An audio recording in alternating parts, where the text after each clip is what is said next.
What is it you want, Barry? What do you want? You want the moon? Just say the word and I'll throw a lasso around it and pull it down. Ladies and gentlemen, boys and girls, dying times here. Come with me if you want to live. That's it, man. Game over, man. Game over. The Force will be with you. Always. Ladies and gentlemen, welcome back to 20th Century Geek. I'm your regular host, Scott Weatherly, and I'm on a quest for a good Superman film. And for this one, I'm joined by Spider Dan himself, Dan Brazier. How are you doing, mate? You okay? I'm very good. Thank you for having me on for potentially the one that nobody wanted. The film that nobody wanted. I'm the child that nobody wanted. Yes. No, no, I'm kidding. I'm the podcast that nobody wants. No, just kidding. No, thank you for inviting me and giving me the chance to speak about this and to speak about Superman in general. I don't often get the chance, or I haven't done so for a very long time. So yeah, I really like the character. I know a lot of people aren't too keen on him as a comic book character in general, but yeah, it's a big I grew to love him. I didn't initially love him. Again, I think I came from like you spoke to Mike. He comes from a very much like, oh, he's OP, he's too powerful. But actually, I'm well into Superman now. He is like the ultimate outsider. So you've got your X-Men, you've got your Spider-Man and stuff, but he started it all, and he's an outsider not only to the human race, but to Krypton and to all the other characters in the world. That's how I kind of view him. So, and the people who produced these films, this film that we're going to talk about, could be considered outsiders as well. I think. I think so. Yeah, I like that's a nice way of starting. We'll talk about canon group. I mean, well, on that sort of thing, because you do touch on a good point, because we're in the lead up to the new James Gunn Superman. We've gone through, and we will get to the Snyder version of Superman, which was very much sort of a different version. What's your take then? Before we get into the film, how do you feel then about the Christopher Reeve Superman? This sort of like this from the 79 to 87 kind of run that he had.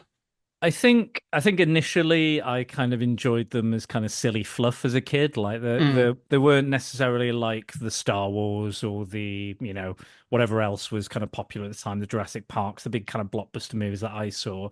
I'm very much like a 90s kid, so that's kind of my late 80s, early 90s is kind of my bread and butter for that kind of stuff.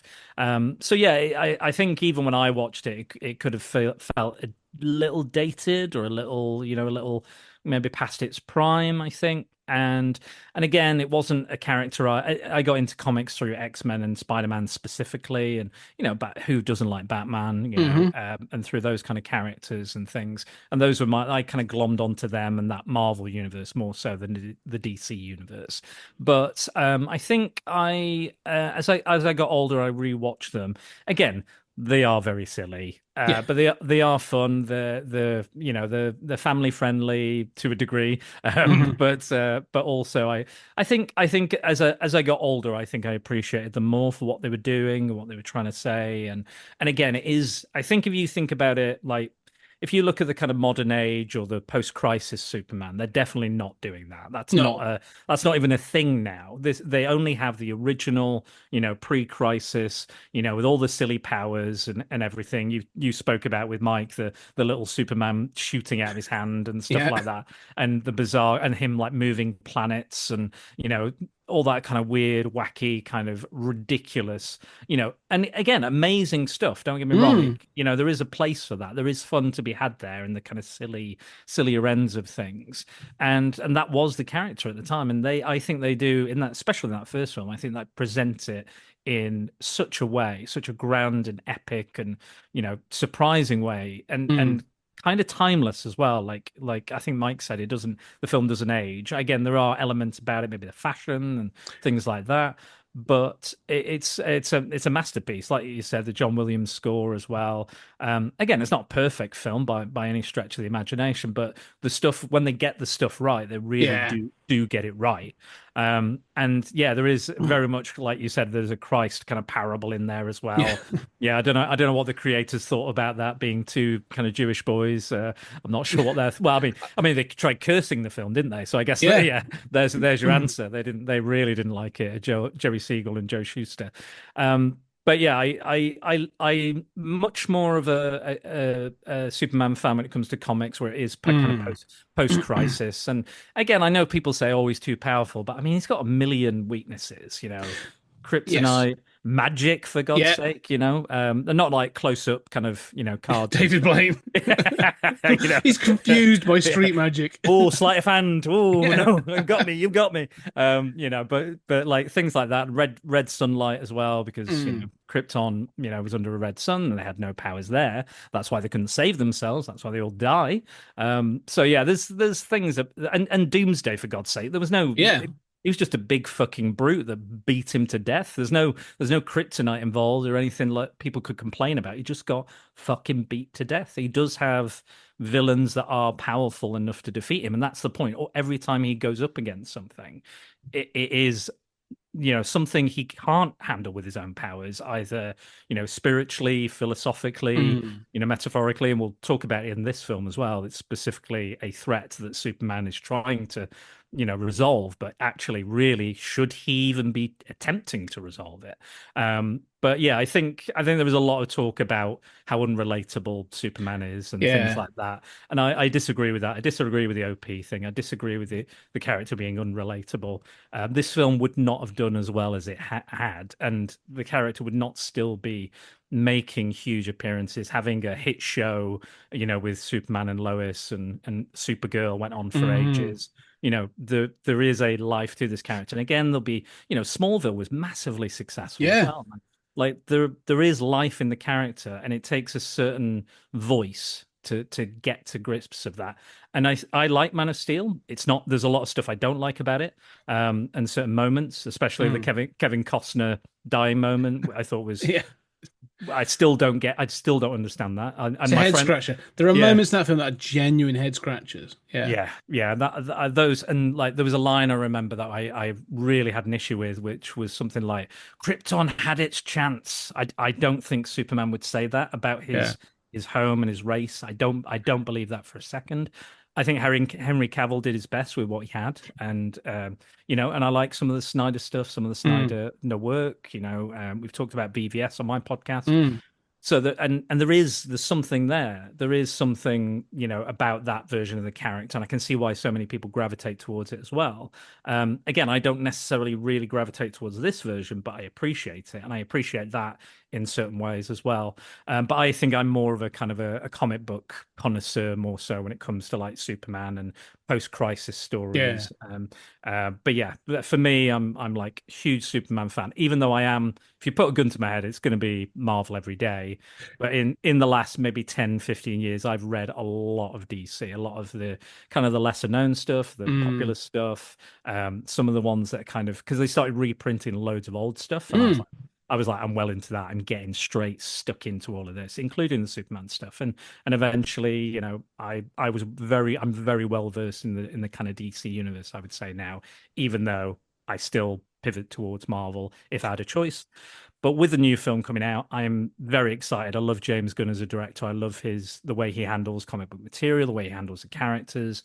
If he can make a talking tree and a raccoon relatable, if he can make those characters relatable and people are not going, this is silly or stupid or weird, and they fall in love with them, imagine what he can do with Superman and that cast of classic, iconic characters. This is the thing a couple of points you made there which are really interesting, is that you said about Reeves Superman is that pre-crisis, is that sort of thing. He's a very sort of I don't think we've had a full representation of what I would even consider to be sort of post-crisis modern, in inverted commas, sort of Superman. Because even sort of like Smallville, very much based on young Superman. It was good. I actually watched a lot of that as a kid. In the sort of when it was about, I was a kid, I was probably older than that, but like I watched as well sort of like the Dean Cain Superman and Lois, Adventures of Lois and Superman or whatever. That was good, but again, that was kind of leaning into this. It was very much a sort of oh, let's pick up where the Reeves Superman kind of left. It kept that. It was TV as well, so they obviously, it had to be kind of silly at times and that sort of thing. So, yeah. So I don't feel like moderns, apart from the cartoon, the sort of the Oh yeah, animated. that is my go-to. Like Yeah, Batman, DCAU, Justice League Unlimited, all of that. Justice League When I- Unlimited is just peak. To be Oh, perfectly absolutely, honest. absolutely, 100%. Like, and when I think of a lot of the DC characters, that was kind of my gateway drug into the comics more so. And again, like I have my problems with DC as a company, a comic book company, and I have my problems with Marvel as a comic book company, Yeah. and the decisions they make variously. And but that was my way in. So when I come to the comics, if it's kind of somewhat representative of that version, and again, I think every year or so they do a crisis event and it resets, and Yeah. there's another version, or and blah blah blah, and how whatever changes they want to make editorially is up to them. But yeah, that was my kind of gateway into more of the DC stuff, and again, it was my gateway into the Marvel stuff as well. Like that's I see those characters, they speak to me, and then I go out and I get the books and I read more of their adventures for because we didn't have streaming back in the day, kids. No. I had to get one VHS that I'd of X-Men that I'd wear to Yeah. death, or whatever, Superman, whatever you want to call it, but whatever your choice is. But yeah, that was absolutely still. I mean, it's classic, isn't it? It's all Bruce Timm and Paul Dini have gone on to write the comics and do various other things, and I think Paul Dini only writes Batman at this point. I think that's his only job. Like, have you got any Batman going? Yeah, I'll do it. But yeah, no, I absolutely agree. That's for me is the gold standard of any media. For me, of any DC media outside, there's still some good live action films, but they are much like the Marvel films at the moment. They're kind of few and far between. The really like real bangers out Nail the character or the nail the bits and pieces. Yeah. Well, one of the things, the other thing is to talk about is post-crisis. Now that sort of stuck in my head a bit because obviously we're talking sort of Crisis on Infinite Earths, which is like 86, I think. Yeah, 86, I think. Yeah. So this is 87. And we kind of sort of, the reason for that was, it was becoming more sprawling. There was all kinds of different versions and so they were like, okay, we've got to give a justification for this and we've got to consolidate it into a single piece. That was the idea. So you've got multiple worlds and Earth 1, Earth 2, all these other bits.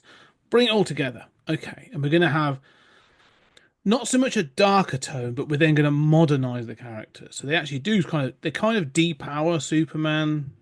Lex is made younger, and it kind of lets them lead into. He becomes Trump. He basically is just Trump. Becomes Trump. Yeah, he's got red hair. He's now the businessman, the corrupt businessman. He's a larger set. He's got like a belly on him and everything. He basically is representative of that era and that kind of person. Greed is good, kind of. Yeah. Oh, 100%. Yeah, very good in Gecko. Yeah, yeah. And it obviously led into some of it allowed them to do the larger sort of items for Batman in particular, sort of that era of Nightfall and the death of Superman and those kinds of things. It allowed them to do that. Watching this film is definitely, and so I'll give a plot in a minute for Superman 4, but one of the things I did notice is not so much the struggle, but it's kind of bridging that gap between sort of like where both cinema and comics have gone by 87 and where sort of the Christopher Reeve Superman had come from. So the Christopher Reeve Superman is still doing the sort of like 78, 80, 83 kind of like model, and he's I know Christopher Reeve didn't really want to come back to this, didn't really put any effort into bulking himself up, which is evident in a number of shots. But he still carries that personification of Superman. He does a really good job. But both like Gene Hackman's Lex and Nuclear Man, Nuclear Man are that post-crisis kind of characters. They've gone like, so like for Hackman, they've just gone, you go full flamboyant, go full, do everything you're gonna do is good. Just do it. And then you bring in like what's his name, the Mark Pillow as Nuclear Man, and like again, they're sort of like, if anyone could personify the 80s more in a sort of like, I mean, the guy was chiseled. He's Yeah. got sort of like, blonde sort of tips. He's got this coiffured, large hair, and everything about it. I'm like, oh, you are like, you're everything's around like, if you don't make this, like Whitesnake are coming to make you join the band Oh, after this. I'm Like Bon I'm Jovi's almost... knocking at the door for you to come and play drums for them. Like, Well, I was just thinking. Canon were doing Masters of the Universe at the same time, weren't they? yes, I feel like he auditioned for He-Man. I feel almost certain he would have auditioned for He-Man. that's a real. I hadn't thought about that. That's a really good point. Because he's got the hair, he's got the blonde hair. It's Yeah. big. It's Well, and even then looks like Dolph a bit, doesn't it? Really? yeah, that musculature of it around his jaw and chin and stuff. He does have that, and again, he's got the physique for a He-Man as well, because he is a clone of Superman in this effectively. Yeah. And yeah, I can absolutely see that. Or they went, oh, you weren't quite good for He-Man, but you will be good for Nuclear Man. Yeah. Yeah. We're not. You're not gonna, but we are gonna bring in Dolph to do He-Man, and that we're actually, and we're not gonna dub over Dolph, but we are gonna dub over Mark Keller. Fair enough, but we'll talk. You about have my voice. No, you have my voice. I've got to admit that is one of my favorite things. Again, like Gene Hackman, recently passed. So R.I.P. Yeah. R.I.P. Gene Hackman, but. I was sort of, all these articles obviously been popping up, and it's been talking about like all the things he's done. And I did see an interview with him from this era, and he was kind of like I think he's the only person that loved making this film, because he was just sort of like, I got paid quite a lot of money to do it, and I couldn't do anything wrong. Like they were just sort of like, it's kind of that George Lucas thing of like, faster and more intense. He was just like do bigger, Yeah. and so he's just having a whale of him and John Cryer. Yes. Clearly, just having an absolute whale of a time doing this film, and it's cool. And of course, John Cryer went on to become Lex Luthor. Yes, yeah, I was going to say, yeah, that's a nice little nod there. I did see the Arrowverse's version of Crisis on Infinite Earths, and there he was, and Smallville as well made an appearance, and Brandon Routh, again, not one of my favorite Superman films, Superman Returns, again for a lot of reasons, but he was always a good. He was good. Yeah, he's one of those interesting. The story and people around him were not so great, in my opinion. No. But there you have it. But I was going to say as well, Nuclear Man. Yeah. Eventually got brought into the actual DC canon at one point. Did he? Yeah. He got. I think it was maybe post Rebirth or post. Right. New 52, but they had a Nuclear Man character that appeared. Fantastic. So he had a very late Harley Quinn style transitioned over, and didn't have the career of Harley Quinn clearly either. No, but they won't be writing any fart comics about Nuclear Man. Yeah.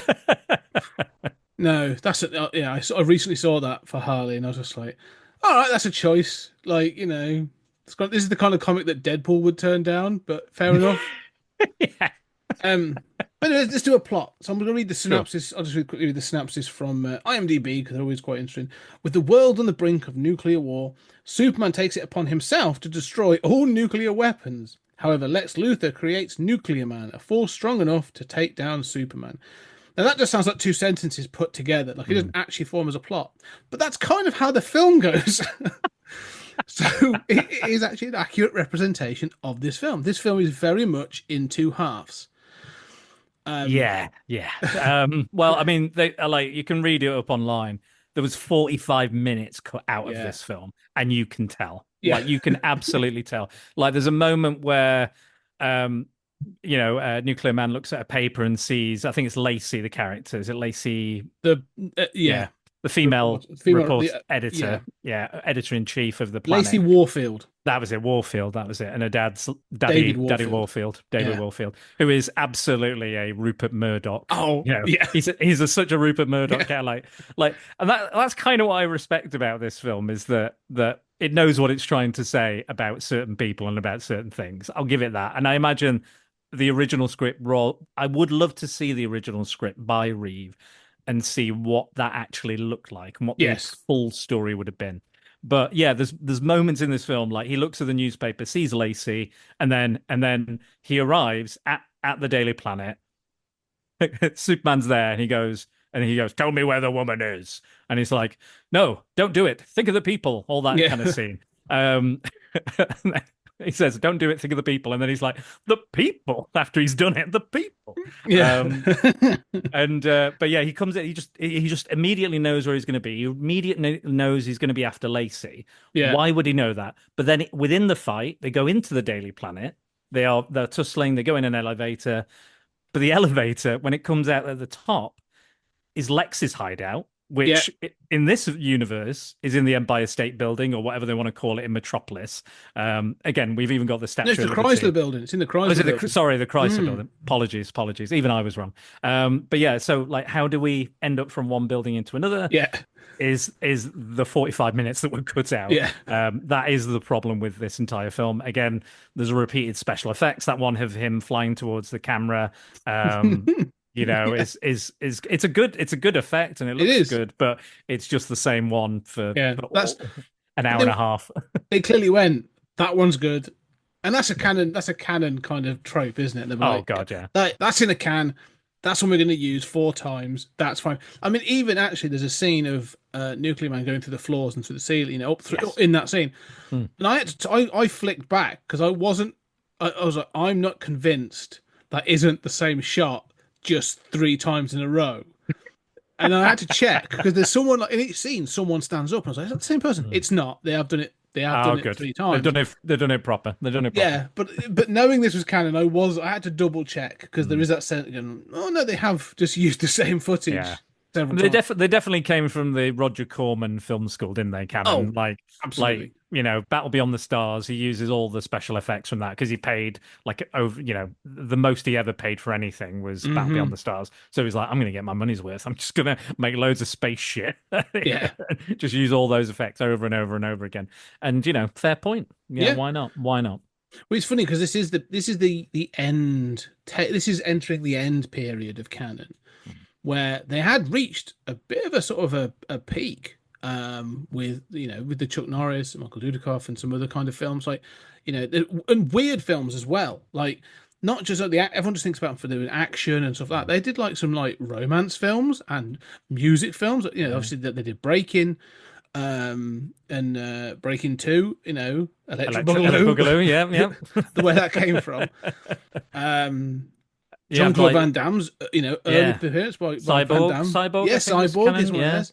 They did something like Last American Virgin, which was a remake of a Israeli film they'd already made. That's one of their first American films. Yeah. Which is, apparently I've not seen it, but yeah, it can be may not have aged well, that one potentially. No, but it did kind of well. It set them off on the path. But yeah, this is the point where they'd made a lot of money and they'd sort of set up and they said, well, our formula works. We now want to be doing 80s IP films. And so that's where you get Superman 4, He-Man, and both of them basically ruin the comedy. Well, didn't they have like another like 4 or 5 productions ongoing at this time? Yes. At the very same time. Like, that seems like a lot for any film company. That seems like they're putting your eggs in too many baskets, sort of thing. Yeah, well, they would often do like film, like they'd have a set and they'd be like, we've got this building for like a week or so. It'll be perfect for Superman 4, but you know what? We're also doing, I don't know, Chuck Norris's Code of Silence. Would this work for that? And they'll go, yeah, well, we've got several scenes that could work here. Brilliant. Bring them in. We'll pop them in on day 3. And so they did all kinds of crazy shit that, cooking the books and using other places. So, yes, it's infamously they don't use the United Nations in this film, do they? No, based in sort of towards the sort of the southeast. of England, if I'm honest. Yeah, absolutely. Um, I did read a quote of of Christopher Reeve being like, "Yeah, we're in the pouring rain. There's clearly not and apparently they demanded they were like, we need to use the United Nations. Everyone's going to notice it's not the United Nations." yeah. And everybody did. And yeah, it was just like proper rained out. You know, they got 100 extras, and I think he's comparing it with like Richard Donner's work, and he's like, we would have the money to fill out places. We'd have him. He would direct the extras. He'd do this. He'd set it up. We get there. You know, we'd do all this stuff, and we'd be ready for the shot, and we can deliver. But here they were like, slapping any old shit in. There we go. Turn the camera on. Let's get going. And it's quite obvious in several. In fact, there's several scenes where, like, you say about directing the extras, where like, and I find this in several Cannon films that this happens. Like, it's clear they've got an action, and it takes extras by surprise, where they're like, oh shit, I better do something, and all of a sudden they'll like jump into like overaction, or they'll see what someone else is doing and copy them. And this one, like, I love the fact that, like, you know, they say outside the United Nations, everyone starts following Superman, and at the back there's like three guys that sort of look at each other and go, okay, and then start following along with it. It's kind of like they were like, oh, so we're doing that, fine, and we'll move on. So yeah, it is fun though. It's funny to watch these bits and pieces. Definitely. But you're right about the tone of this, because this film starts, and you know, we're in a divided world at the moment. So I'm kind of like, it's interesting to see this film from '87. But the crux of this film is, there's been an attempt at de-arming, a nuclear de-arming across the world. Hasn't been successful, and so the president basically announces then, like, in that case, we've got to be the strongest, we've got to be the biggest, we've got to be the best. You know, beautiful weapons. We've got the biggest nukes, all that, and Superman's kind of then stuck at this, you know, this thing of, should I intervene or not? And he's very much takes that sort of neutral stance of like, I can't take a position. And let's be clear, that's probably the right position to take. Yeah, probably. Yeah. Until a small boy writes to him instead of his congressman and says, Superman, you should do the right thing. And then it goes into like this whole thing about, you know, should he, shouldn't he? You know, he has this whole sort of like he has this sort of conversation with Lois, and there's this weird notion of like, well, you know, she said, look, you'll always do the right thing. So he turns up in Milton Keynes, I mean the United Nations, and addresses all the world leaders and says, I've decided that I'm going to de-arm the world. And everyone applauds. Yeah. Everyone. And there's part of me that says, but if you're all applauding, can't you you all agree on this? So stop. Like, do it yourselves. Like this doesn't seem to make any sense. Because that's the line at the end of the film, which I think it's like an FDR. It's like a rephrasing of an FDR line or something, or former president, where it's like, you know, the you know, what I also like that a lot of fucking politicians would never do is he admits he was wrong. Yeah. Yes. He goes, you know what?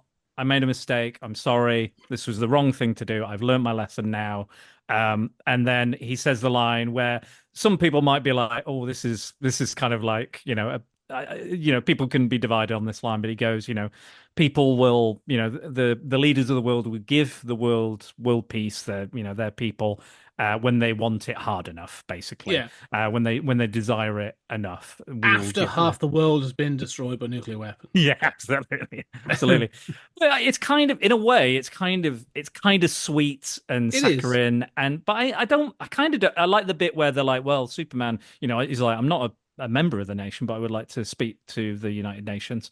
And they go, oh, well, you need a sponsor. And I thought it was kind of nice that everyone stands up. That's cool. Yeah, everyone stands up and goes, yeah, because I'm always like, I'm always a sucker. They can always get me when like the cavalry comes in, or when when the person. I love that. Yeah, I'm always like, oh fucking hell, they're doing it to me again. You know, even though I know it's coming, even though it's, you know, if we're talking like Avengers Endgame, it's, you know, on your left. You know, it's that whole thing, and then, you know, Avengers Assemble, all that. You know, it's very much that. And I think when people show support, or like, you know, just general support for somebody doing, trying to do or attempting to do the right thing. So I do, again, it would not happen in the No. real world like that. In the pre-crisis Superman world, it would happen like that, which is kind of like, it was kind of charming. I think Yes. you might describe the first one as charming, and there is that moment. In the real world, it's a bit more Man of Steel. Oh, It's a bit, it would have erupted into absolute Absolute. outrage. absolutely. How dare you do this? Why are you doing this? What are you doing? You're causing not only one international incident, multiple, Yeah. all of them, if anything. All these countries, right? And we know there are tensions. This is like where Russia and obviously America, but you've also talking like India and Pakistan. You're talking all these Middle Eastern countries. All of a sudden, like China, and you go, everyone there just goes, "Are you taking our weapons?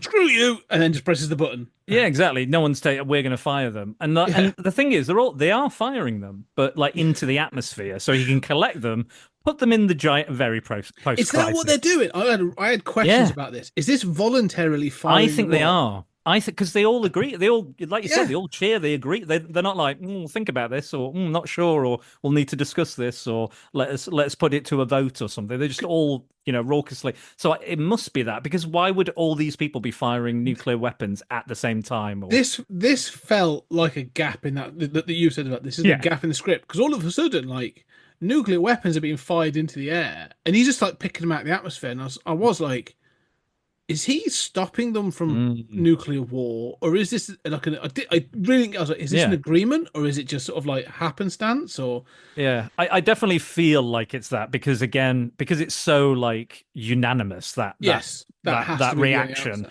that I can only, in the logic of this film, that's the only thing I can say.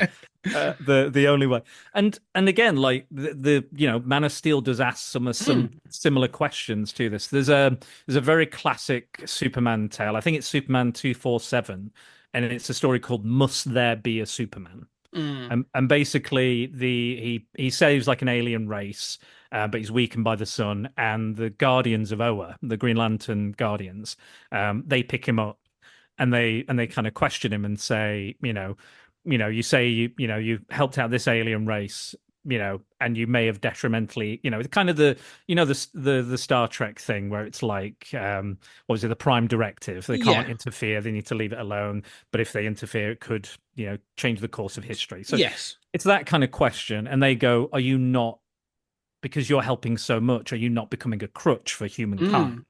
And then he goes back to Earth and he's questioning this and wondering what this is a comic that's collected in the greatest Superman stories ever told, and like at the 75th anniversary collection.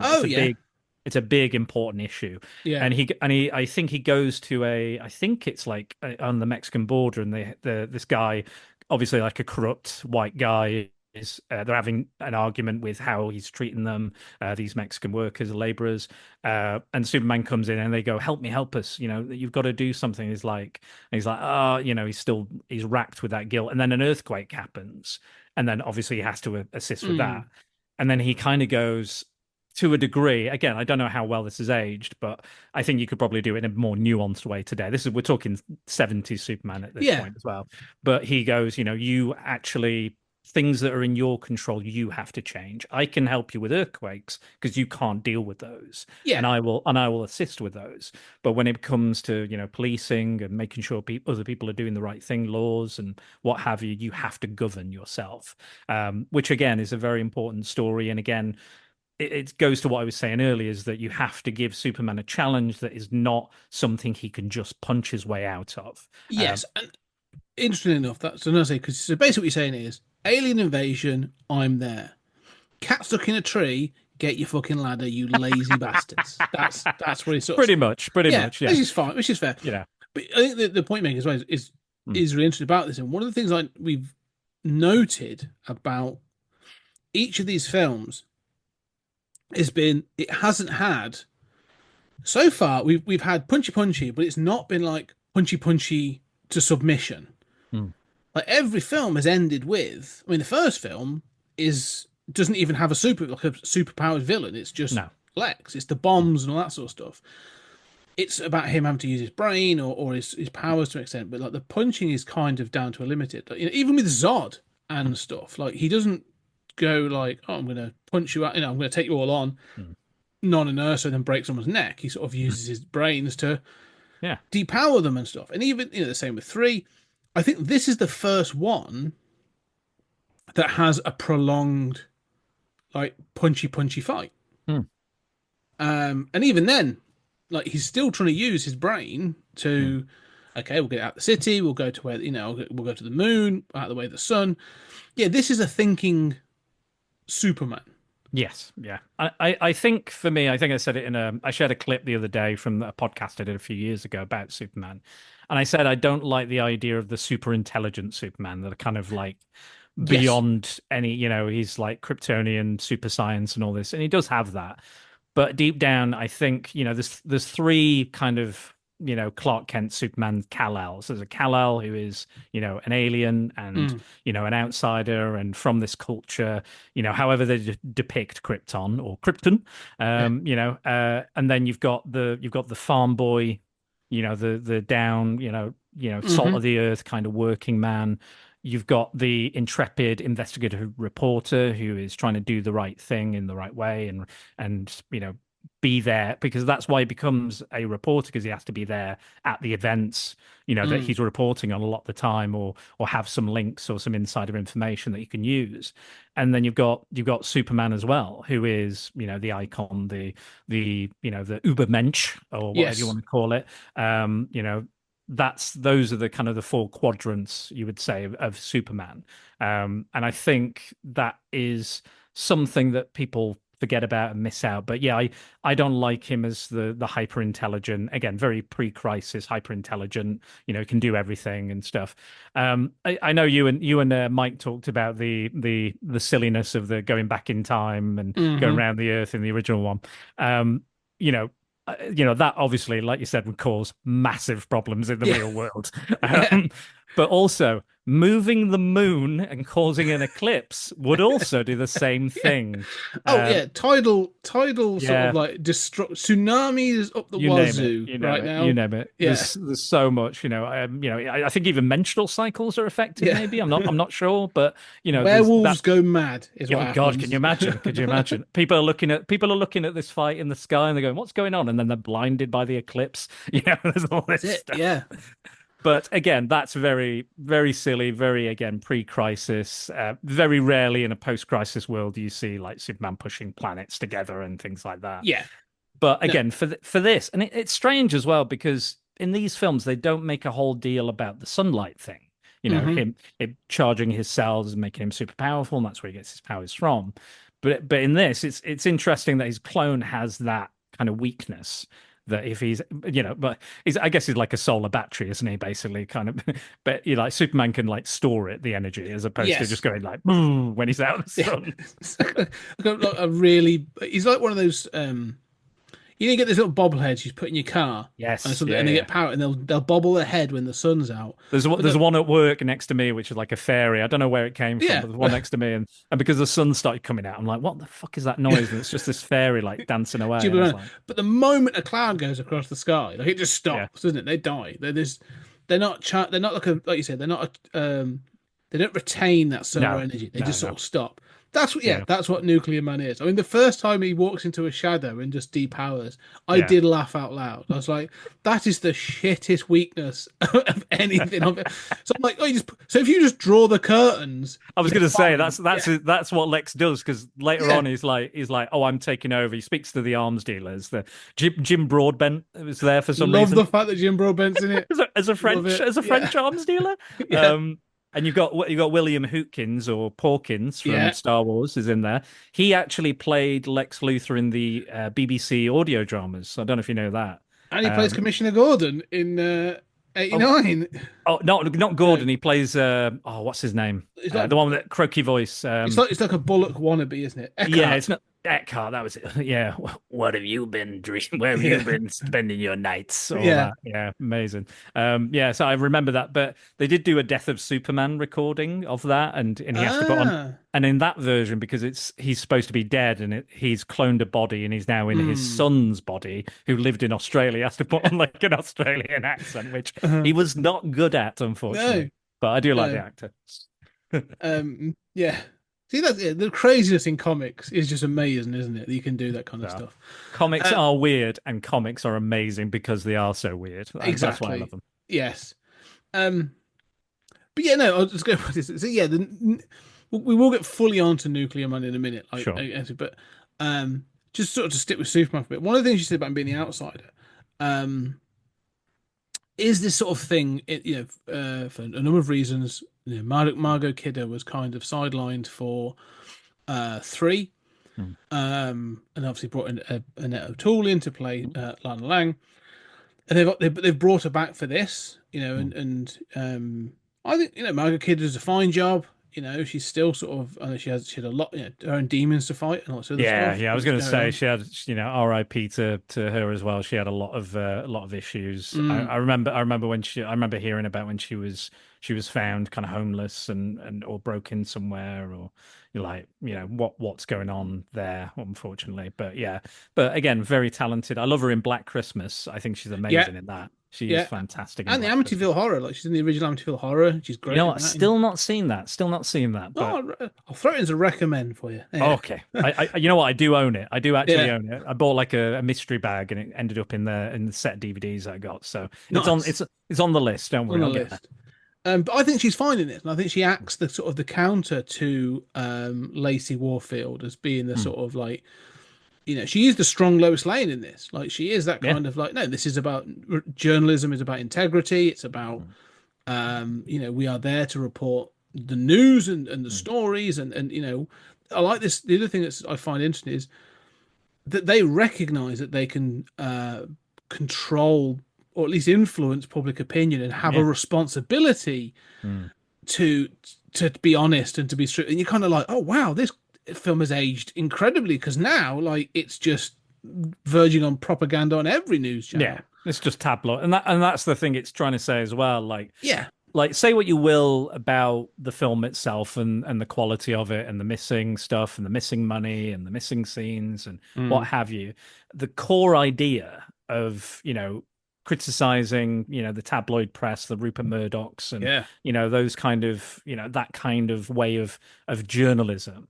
Which sensationalist press and all that. Exactly. And that's what they say. They say sensational, like that is to be commended. And again, like the same with the message about, nuclear war. Nobody wants a nuclear war. Nobody's going to win a nuclear war. And perhaps we could do something to move towards this. Again, they effectively talk about that or tell that story? No. But again, I would like to see what that original script entailed, what it said. Because again, I think there is something here. And again, it's been, like I said, it's in BVS. They had the senator hearing in that. And I'm pretty sure she says, must there be a Superman? I think there's Holly Hunter, I think she says the line. There is that. And, he's going out and he's doing things in different countries and stuff. And they're asking, what, you can do anything. And that was another thing I had about the nuclear thing is like, surely Superman needs a deterrent as well. Yeah. And in The Dark Knight Returns, we see him and in BVS as well. He gets nuked, doesn't he? And then the sun comes up, it revives him, comes back down. So that would be my argument as well, is surely somebody holding all that power and just pulling out our arms and ruining potentially our infrastructure and whatever. Well, this is that kind of thing that, like, even, and I've mentioned it, I think I mentioned it in 2, maybe 1, but this film more than any kind of, to me, parallels Alan Moore's Miracle Man.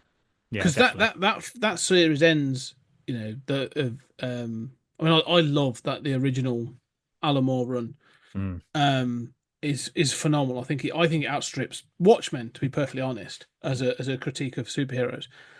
Because the decimation of London at the end of that, where it's just sort of like, is horrendous and kind of horrifying. Yeah, absolutely horrifying. Yeah. Yeah. Oof. But it's sort of like the last issue, the very last issue of the Moore run is Miracle Man going like, well, I beat Kid Miracle Man. What do I do now? I have to, I make things right, but I'm actually better than everyone.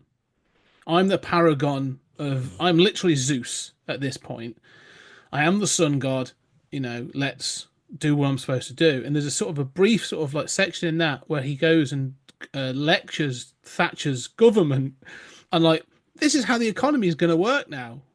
And she says, "Well, how are you going to do this?" And his response is, "How are you going to stop me?" And you're kind of like, "Oh shit!" Like, yeah, no, there is no response to that. Like and obviously he builds Olympus, and it goes on from there to have to be this kind of utopia that would potentially. And obviously it led, it will never be finished for many reasons, but Yeah. I think I stopped reading after that issue where he beats Kid Miracle Man, and I think I just, for whatever reason, kind of dropped off. Yeah. I think I was researching a podcast for like a top 5 evil Superman thing. I think I was going, but I was going to very much limit like Clark Kent or Kal-El as an option. I was looking at all the different other iterations, like Hyperion or Omni-Man, and things like that. I was looking at more so, but eventually I realized I don't want to support that idea that Superman's better as a villain. I don't like that. Oh, I don't think he is, and that's the thing. I don't think Superman is better as a villain. No. The thing is, I don't think Miracle Man's a villain. No, it's just the inevitable conclusion. Like he's just sort of like, well, no one can stop me, and I can. He almost there's a conversation, much like with this nuclear thing in this, is the same question of, do I not have an obligation to make the world a better place if I can? Yeah, and obviously, it was supposed to lead to other things, but yeah, no, I think that's a tough question, isn't it? Sort of like, what where do you sit? And again, we discussed this on Superman 3. With Dave, there's a scene in that where he starts to turn into drunk evil Superman, and he decides he wants to stick out with Lana Lang because Annette O'Toole is a very beautiful woman. I think I would as well. Yeah. But in doing so, a lorry falls off a bridge, and it's relatively unclear, but it may be that the driver has been killed, and he has to deal with that. But then they go, well, Superman, if you'd got here 2 minutes ago, you could have saved him, and you're like, oh. What if? But this is a small town. He doesn't live here. Like, what were you expecting? Like, he can't save it. He can't save. Like, the first film is literally about that you can't save everybody. So there is this kind of thing of like, you can't be guilty for the smaller things, as you said, like getting the tree or stopping a car crash. Like, you can only do the big things because he becomes a crutch. And I kind of think that this is that thing of, if we had a Superman in the real world, like, what would they do? What could they do? And what would they be allowed to do? And when would it be wrong for them to intervene? Or like let's say, for example, being topical, we could be on the brink of nuclear war as it is with everything that's going on in the world. But like, if you look at something like Gaza and everything that's going on there, what would happen if a Superman intervened? What would that look like? And how would the world respond? How would, whatever side of the equation, what do they do, and how does he fix this? And like, is he only going to make it worse? If anything, is he gonna because again, he's so, like, in a way apolitical to a degree, and it kind of almost has to be. But there's loads of comics about him being because obviously, during the kind of war years in the comics, it were very full on, very patriotic, very jingoistic about him. And he's waving there's so many images. Even in this film, the flag goes down on the moon and he pulls it up twice. He goes, just so, like, I complained. I did a podcast on the Tobey Maguire Spider-Man movies, and every film he ends up just outside or just behind or in front of an American flag, and I was like it's really like flag wavy. Just to be sure, really hammer it home. He's an American superhero. He's an American superhero. Yeah. And there was years ago, you might remember this. J. Michael Straczynski did a run where Superman gives up his American citizenship. Yes, people went fucking mad again. Yeah. It's truth, justice, and the American way. But let's be honest, you could argue he's raised in America, so he is an American, but he's also an alien immigrant. Yeah.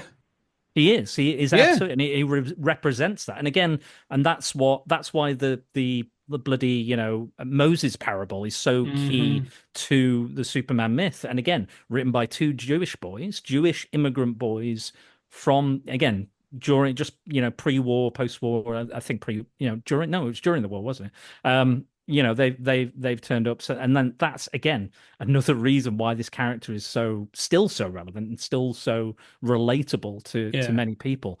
There's a great story. I know you've been recommending comics during this podcast, and I wanted to recommend what is it? What's so funny about Truth, Justice, and the American Way? Yes. Is an absolute banger. They made it into an animated movie, which is also very good, called Superman versus the Elite.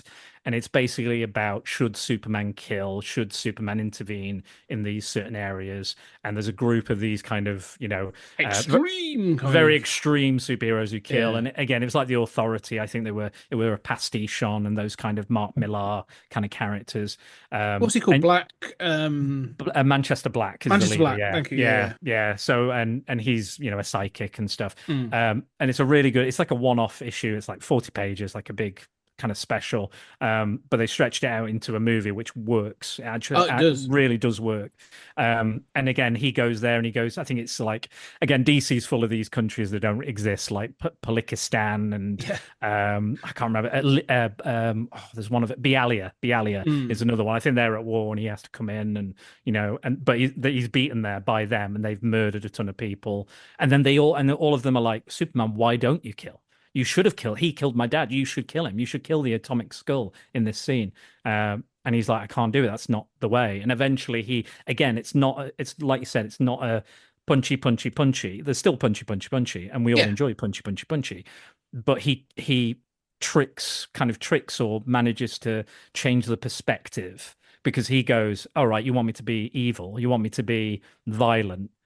Here's what a violent and scary Superman looks like if he didn't give a shit. And again, it's the same with that when they had John Walker come in and replace Captain America. There's him like grimacing and, you know, firing guns at people while smiling, and you know, and the John Paul Valley Batman and all this sort of stuff.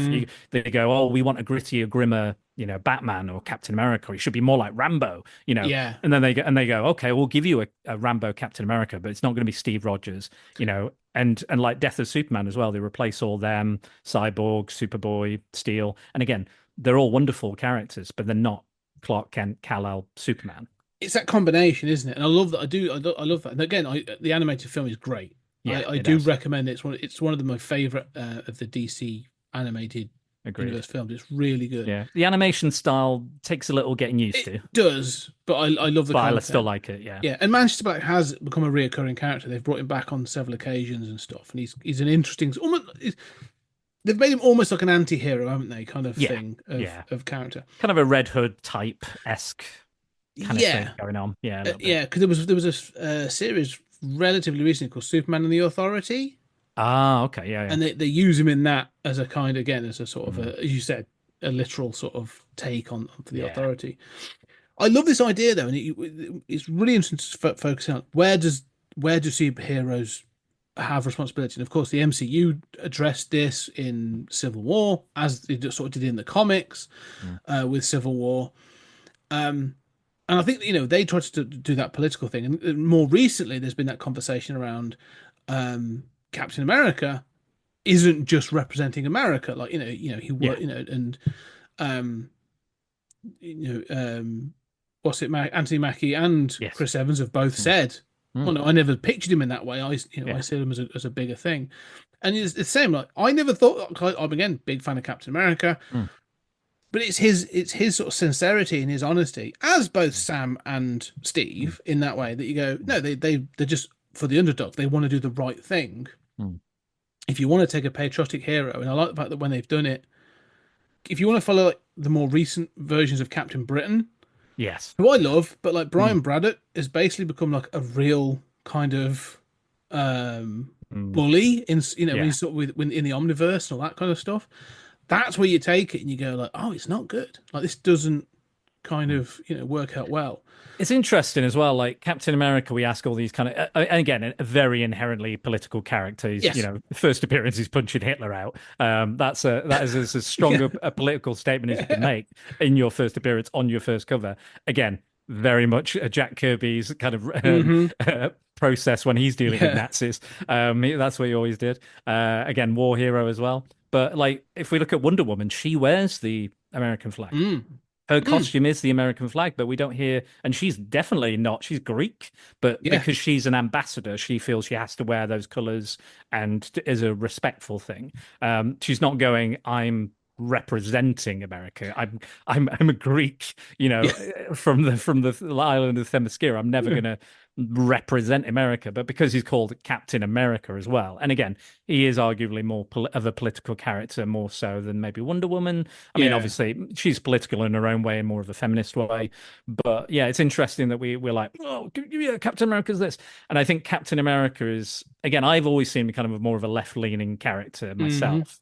Than a right wing. I mean, let's be honest, all superheroes are woke, aren't they? All superheroes are about social and injustice. So it's kind of baked in there. But and again, those early Superman issues are about him. He didn't fly, he didn't have a costume. No. He was fighting, union busters and corruption and things like that, like the real kind of world struggles. So it's kind of almost, this film is almost like a callback to that, because it's not like, oh, I just want my comics to be entertaining, I don't want my politics in my comics, all that bullshit.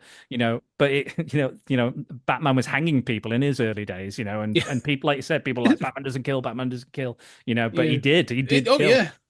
Lots of things being swept under the carpet. There's all kinds of cover-ups in Gotham. The Joker killed them. Did they, Bruce? Sure. Did they really? One more I just want to throw in before we sort of move on this. On this thing is it's available to sort of download stuff, but and is The Spectre by John Ostrander. Oh yeah. From the 90s. It's a great run. I've only read sort of like half of it or so so far, but it's a phenomenal run. And in that, like, it has this question around, because the Spectre is all about the vengeance for acts of crime, and it's basically sort of like, again, the Ghost Rider kind of thing. It's that thing of Spectre of death, but he takes vengeance. And there's an issue in that where this same thing comes up, and he sort of goes full Spectre, like, I'm going to judge everybody, and he ends up wiping out an entire country because they're all guilty, because it's been like a civil war and all this other stuff.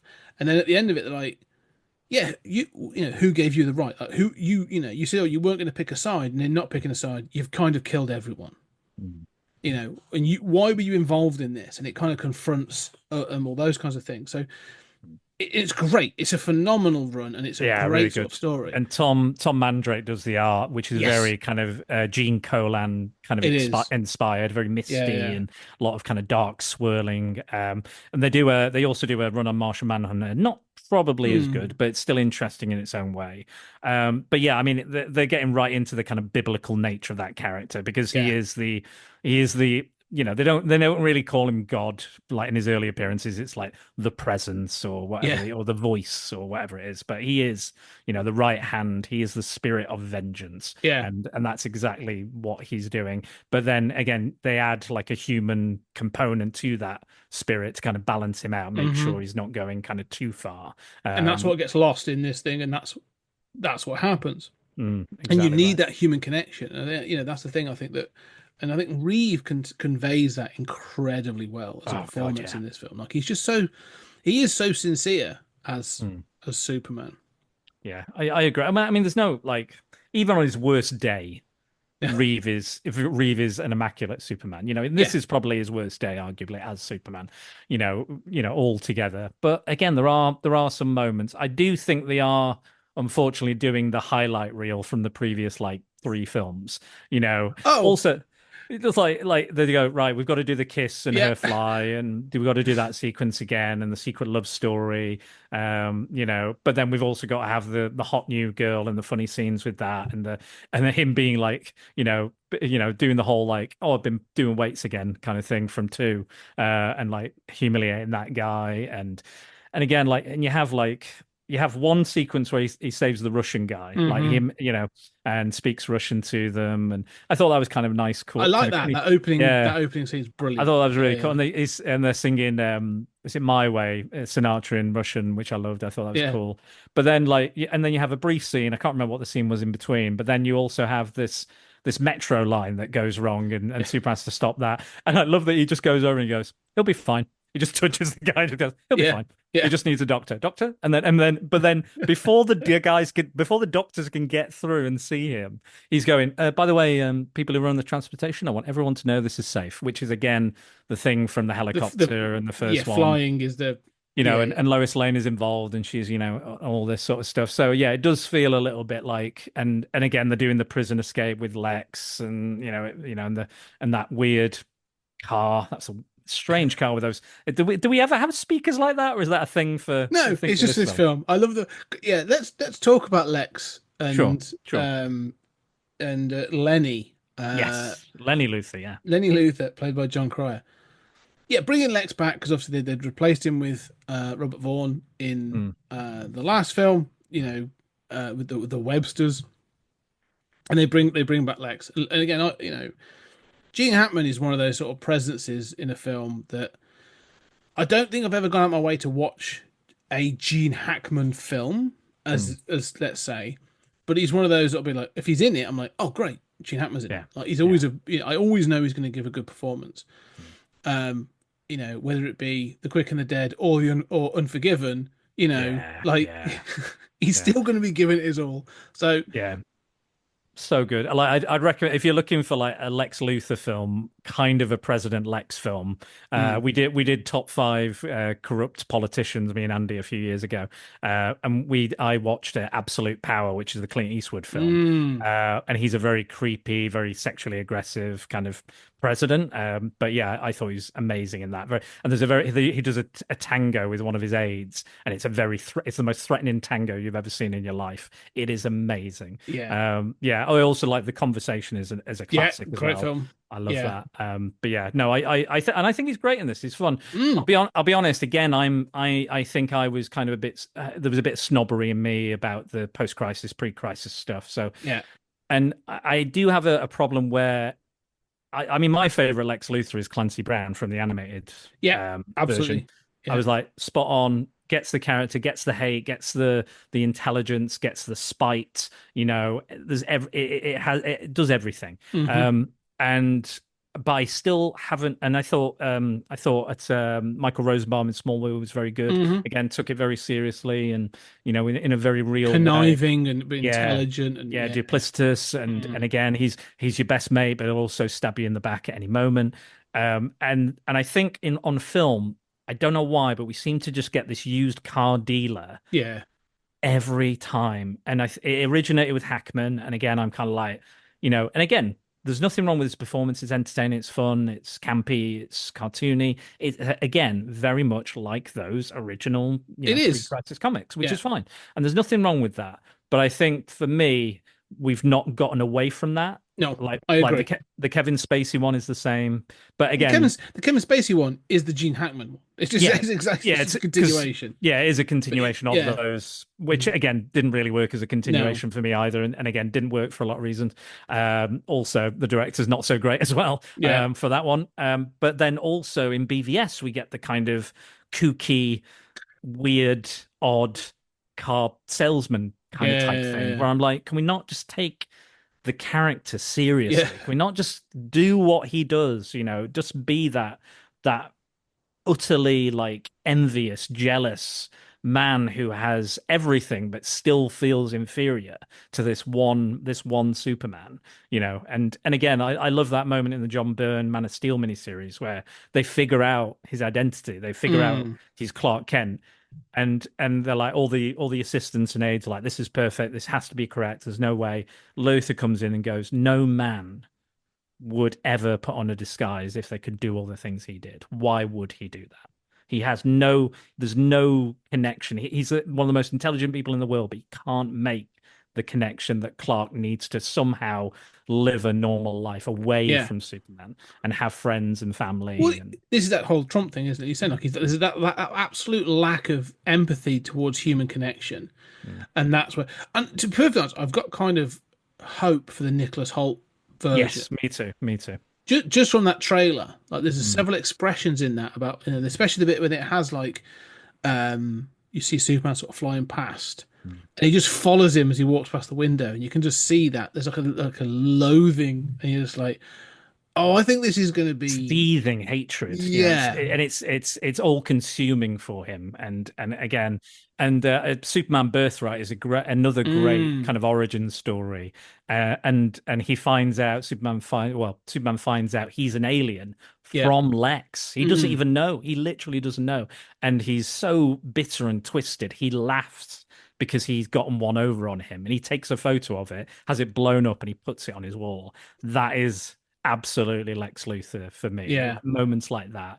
There's a mini series not long after Crisis, I think, the Infinite Crisis in the mid 2000s, where it's Superboy again, who is a clone or part clone of Lex Luthor and Superman, and he goes back and he has a sister in the comics called Lenny, which is Leni.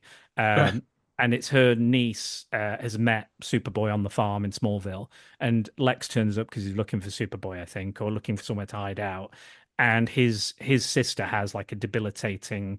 They don't specify what it is, but it's something like she's almost basically catatonic. Basically, Right.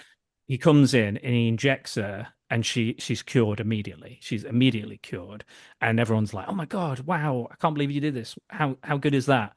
Immediately, 2 seconds later, injects her with another vial, and she goes straight back to where she was. and he's just going, and they're like, "Why did you do that?" And he was like, "So you know who I am and what I can do, and I don't care, basically." And again, just pure, unadulterated arrogance and evil, and all of that. You know, moments like that is the Lex Luthor I want to see on screen, on the big screen. And I do hope we at least get a sliver, even a slither of that kind of stuff that's gone on in the comics.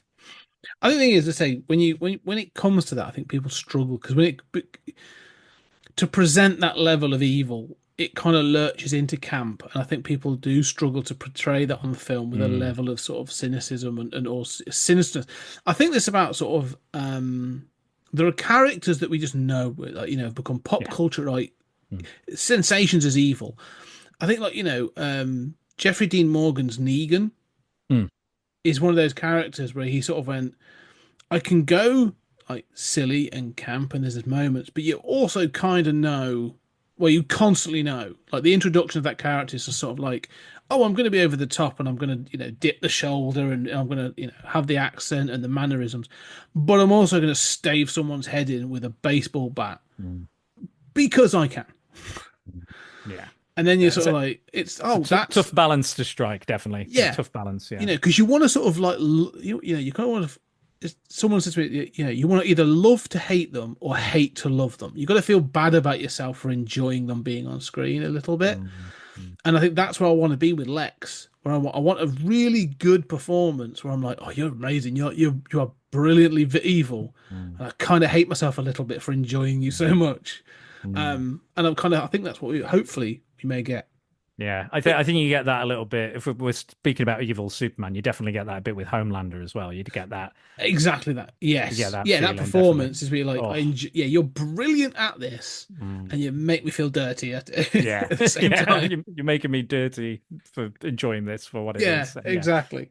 So Gene Hackman is not that. Like, Gene Hackman is very much the sort of, like, as you say, that pre-crisis, campy, silly, you know, genius. Kind of thing. Criminal mastermind. Yeah.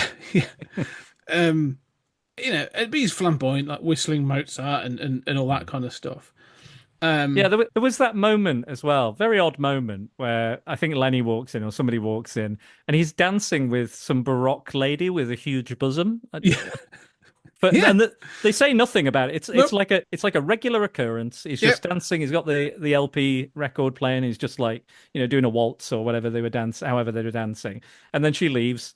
Yeah. And it's nothing is said about it. It's utterly bizarre. But I love the kind of again, he talks about being eccentric and the eccentricities. And again, that is this version of Lex. He is very eccentric. Absolutely. You know, even like you say, everything from the scene where he sort of parts the money to sort of see them, everything like that. Like, just to have the money stacked up, or like, you know, the jackets they wore. I kind of like the fact that, you know, when they steal Superman's hair from the museum, and so like the jackets they're wearing are the same colors that Nuclear Man will be. So that, there's sort of like he's got a style. He knows what he wants. Does this Luther? Well, he's got the logo on the hat as well, hasn't he? Yes. When he sneaks in as well. I mean, they do talk about this. I don't know what those pliers are made of because they cut through the strand and it's already Really been shown easy. as being quite strong. Yeah. And they really have to emphasize he's got hold of the hair because you can't see it on camera. Yeah. He's It's just here, shaking his it's here. hand. It's like I've definitely got it. I've definitely up to got the it. lens. Whoop. Up to the Yeah, lens. like because surely it would have just fallen down or something. But they really, and again, it becomes like this is definitely I know there was a deleted scene where there was a first iteration, which was very much kind of like a Bizarro-esque character, a bit Oh, more. really? Yeah. From the 45 minutes that was cut, there was initial failed version of Nuclear Man, and then he was like, and then he goes, I've got to shoot you into the sun for it to work. I love when they're putting in the fabric as well into the DNA birthing matrix or whatever you want to call it, and they're like, don't forget the fabric. He's got to have clothes. He can't come down nude. Whatever. Well, I love the fact that even Lenny is sort of like, "What are you doing? How does that work?" He's just like, "The computer. It's the computer will figure it out." And it's like, he just okay, all right, I'll go with that. That sounds reasonable. Yeah. So I mean, Gene Hackman doing his Lex is great. I do like sort of all the bits and pieces. It's silly and the costuming is great.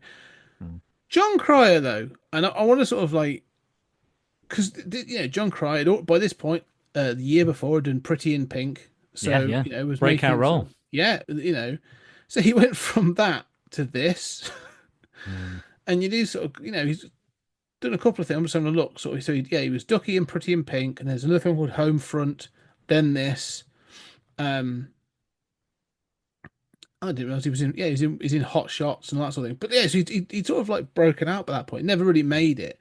And I do wonder how much because he's not terrible. He maintains the silly voice in this. Yeah, the sort of California sort of idiot kind of thing. Yeah, I think he takes the kind of Pretty in Pink character, that kind of that kind of youngster in the day, and kind of extrapolates it and makes it a parody of those kind of characters he was already playing, the kind of Brat Pack aesthetic kind of thing. Those kind of like whoa, and kind of the Bill and Ted. I think Bill and Ted is out around this time. I think next year, 88. 88, yeah. So this is kind of that kind of Valley girl boy thing going on as well. But yeah, I mean, he's got very minimal kind of dialogue. I think the one I remember is the Dude of Steel. Dude of Steel. It's the fact it's how threatening he is. He calls him the Dude of Steel and goes, "You're gonna get it." And it's like, all right, cool. It is funny. I mean, I like it. But my favorite part for him is the introduction with the car. Yeah. And he makes all the sort of like it's some car with like he gives the speakers a proper like name. But they sort of they come up in like to kind of like these are massively impractical. Like they clearly don't work. Like, this makes no sense. It looks like something out like Beetlejuice would drive. Yes, or something. exactly. Yeah, it's bizarre. It's utterly weird and wacky. And, strange. And those cops are like, if anyone's camping it up in this film, it's those prison guards are absolutely on like. There must have been some cocaine going around. It's a Canon production. There's definitely some cocaine. You were talking about those snowy peaks. I think that's where they store all their cocaine. I reckon. There was definitely some going on this. Oh yeah, they don't remember. They don't remember just to survive. To survive the production, I imagine. It's just like maybe Reeve was having some, and like I for some reason I don't know why I knew he wrote the scripts, Reeve, but I didn't know I thought he directed as well. And I think he maybe directed some second unit stuff, maybe some scenes. But yeah, I know he had quite a few bust-ups with the director, and the director never saw a final cut either of the film, which again goes to show all the problems that this film and Canon were having at the time.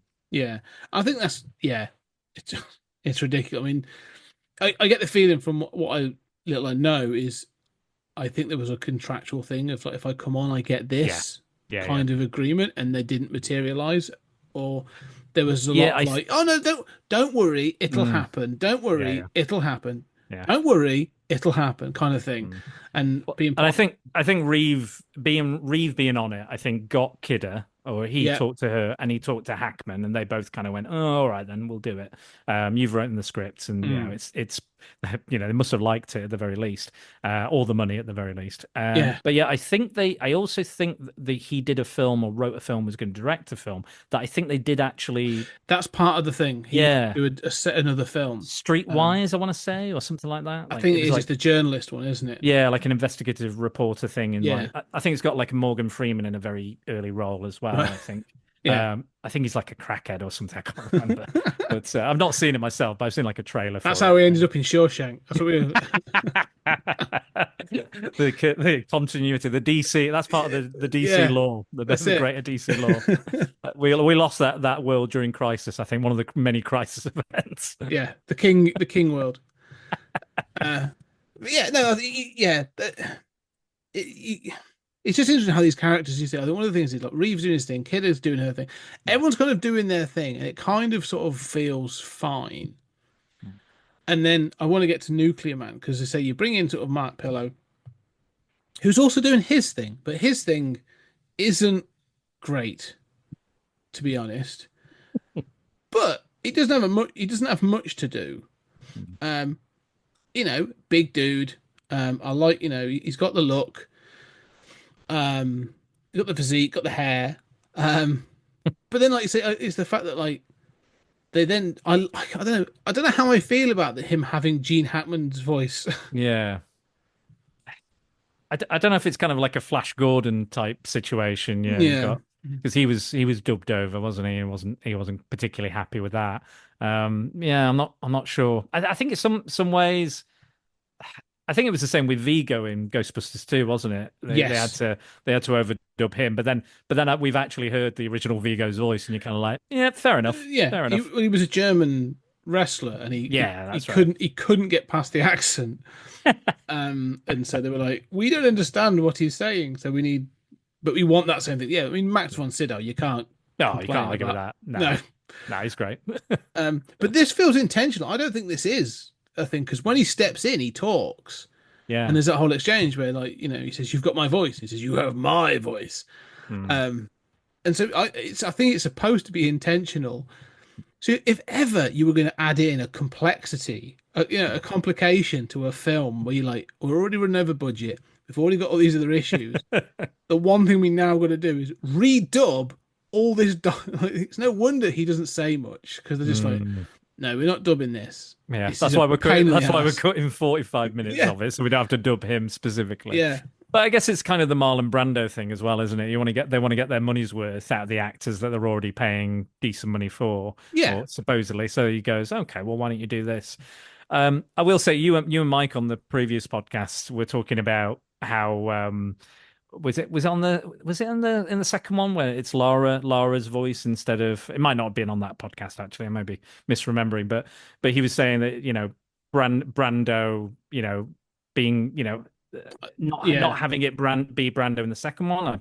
Again, I don't know. It's his mum, the mum that comes back and says the lines and stuff. But I don't mind that. Like that, I don't mind. I know people are like, no, it should be Brando. It's his dad. It's this. It's that.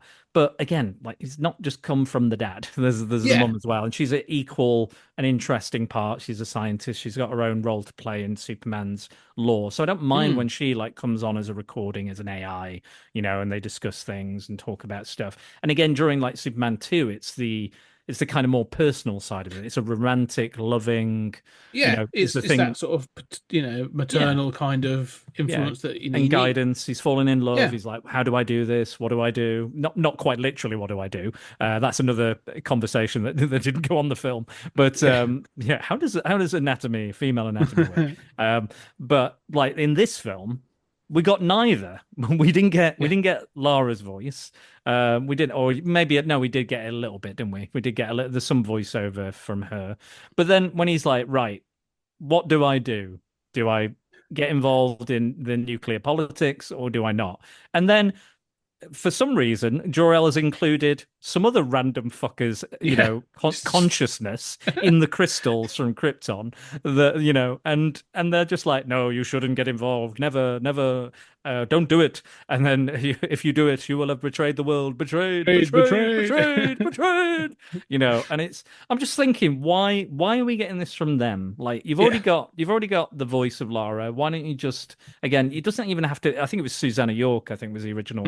Yeah, you don't even have to get her in. Just have a voice and have her, like, the crystals showing some images or something of like the devastation of him getting involved or what it could lead to, or the complications. Because I think that's the thing, is they never show us the potential they go, should I get involved, shouldn't I get involved, what should I do, talk to him, what is the kid, speaking of overdubbing, but that kid is horrendously overdubbed as well. That is like, I know what Superman should do. It's like, I'm like, okay, kid. I feel like he might have been an English kid. I think I think so. I think so. I think there's a few that are like, I definitely think it'd been better if like every time they had to overdub someone's accent, just have Gene Hackman do it. Everyone's voice. Everyone sounds like Gene Hackman. Really confused, sort of like 9-year-old kid, sort of going like, I know what Superman should do. Also, where are these kids' parents when he's at the United Nations? He's sat on Lois's lap. I'm like, what is going on here? Well, more than that, he goes to, like, I think it's at one point he's at the Daily Planet, and he's just sort of surrounded by a bunch of reporters and the war fields and nobody else. And I'm like, did their kid? They just like, the parents have been kicked out, and is this a school day as well? Been accosted by a bunch of reporters. Yeah, it's that kid. Yeah, very, like, you can see him really like overacting as well. You can see him like real, and again, same with Mark Pillar. You see him really going for it, enunciating when he every growls, word and every growl as well. Oh God, yeah. Like, it's just like, I've never known anyone to growl from their shoulders. That's what it seems to just every time. Now it's kind of silly. But one of the things that we've talked again with this series, despite the length of some of the films, every time there is a sort of a these big decisions that need to be made. Should Superman become mortal? Or the one for 3, sort of like, should he stay in Smallville, or is it being good or bad? Like, there's no sort of real debate.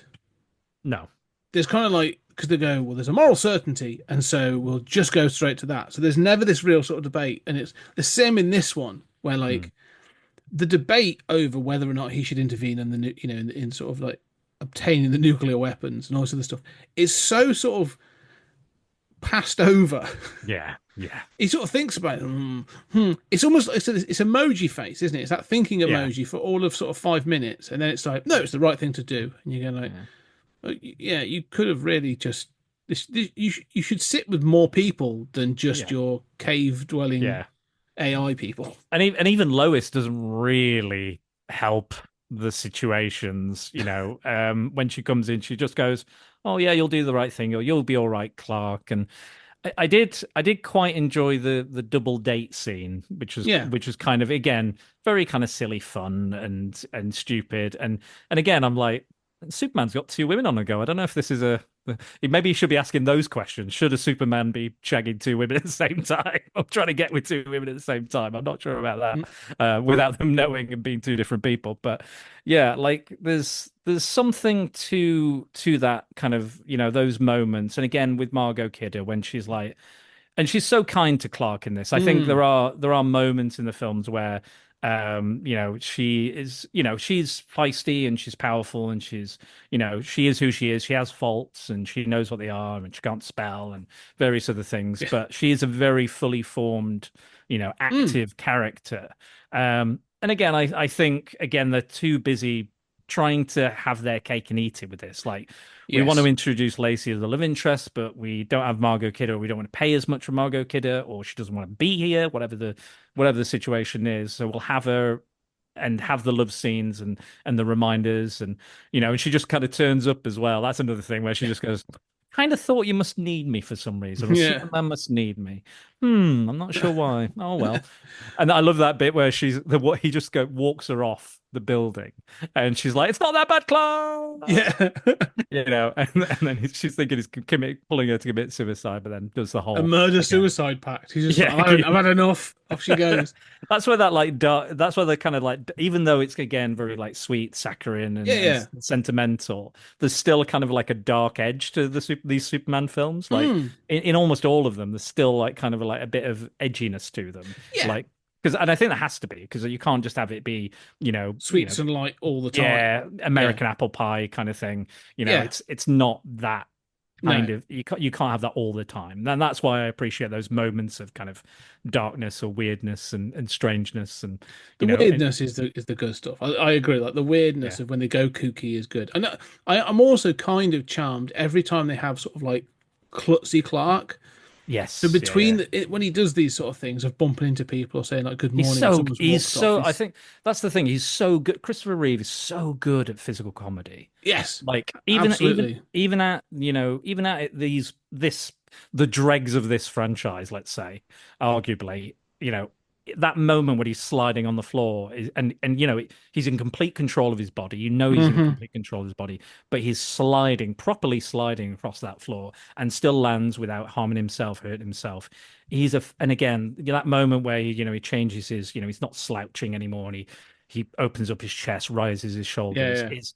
Is such a wonderful moment for that character. And again, this is why, people go, oh, it's only the glasses. Again, people like to poke hole at the Superman stuff. It's only the glasses, it's this, it's that, But again, they've come up with various reasons, like his glasses changes his eye color, and he slouches. There's even a comic that says he has the Meisner acting technique, is how he shifts between Clark and Superman and things like that. And again, there's a lot of that in All-Star Superman, like you mentioned, where they design Clark, he's hunched over. When he's interviewing Luthor, he's kind of like, and then when he's Superman, he's utterly different physical shape and design, and that just those transformative moments kind of lift even the worst of the Superman films.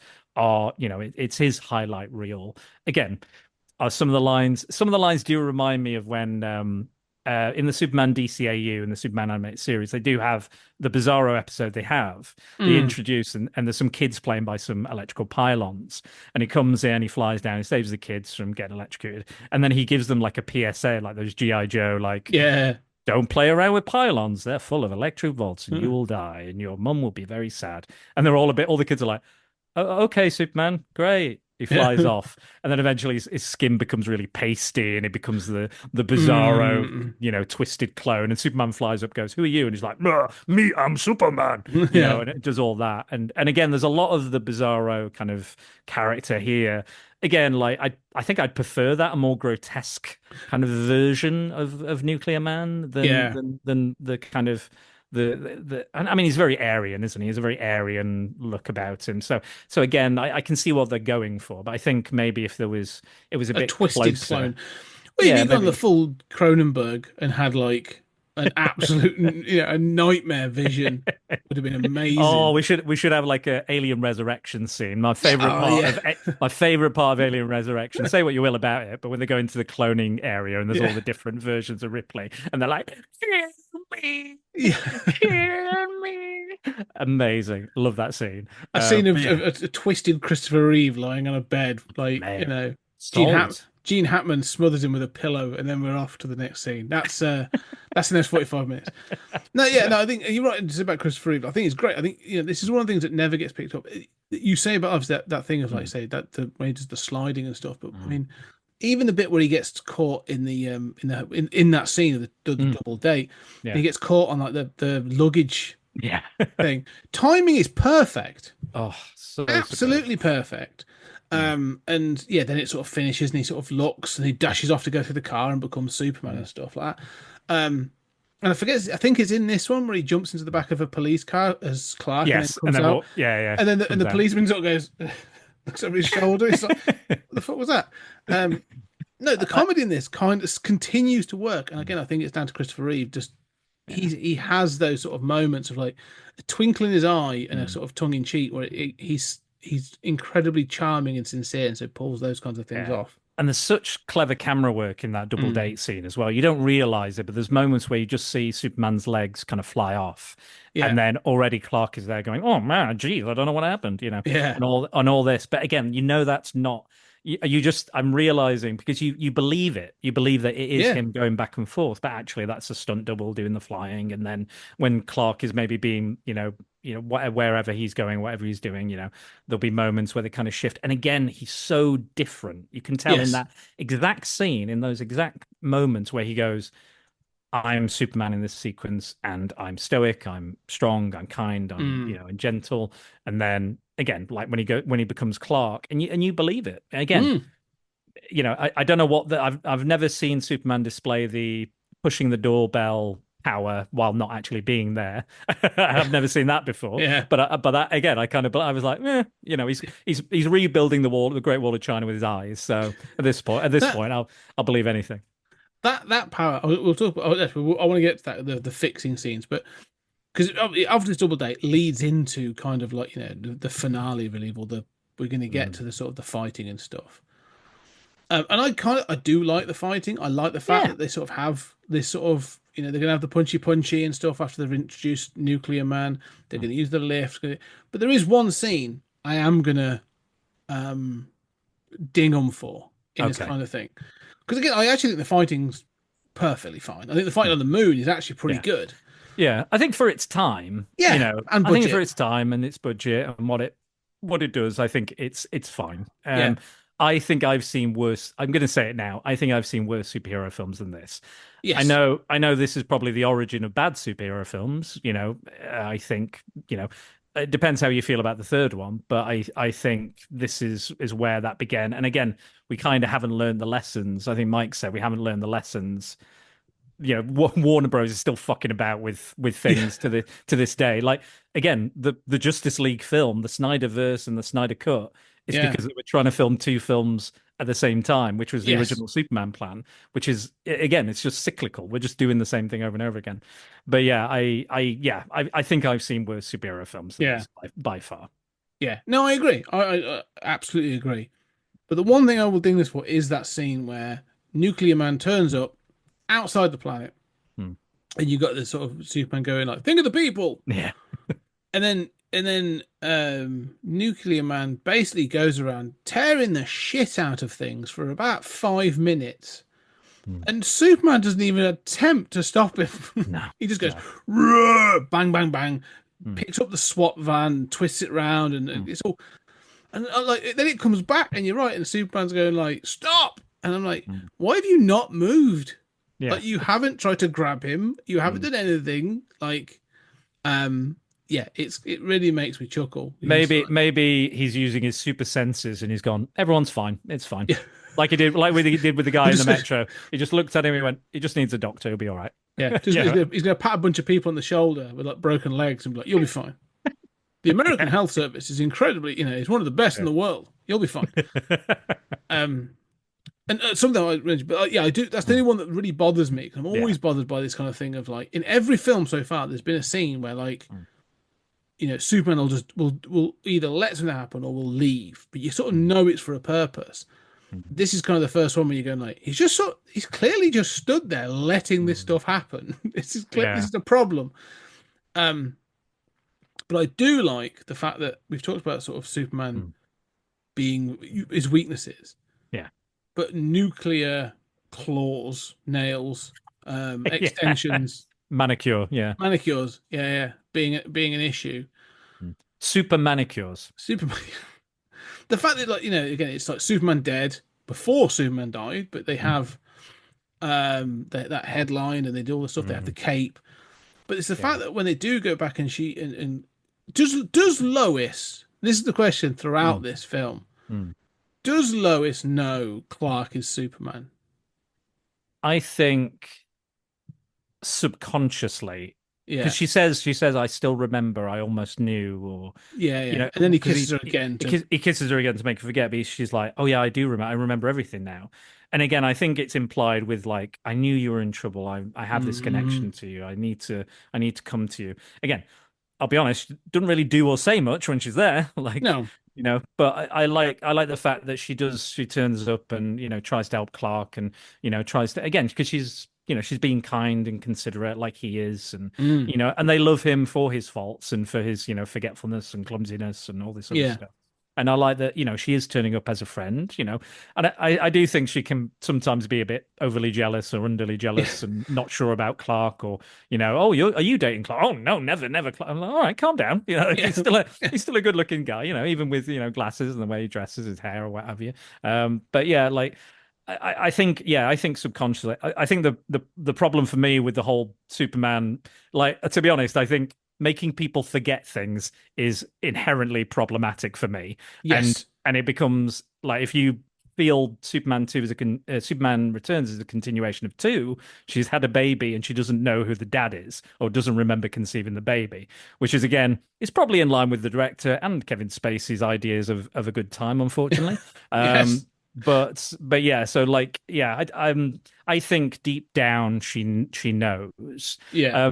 Another issue I have is, again, you talked again on your podcast with Mike about like the crystals and only being able to use them like one time, I think.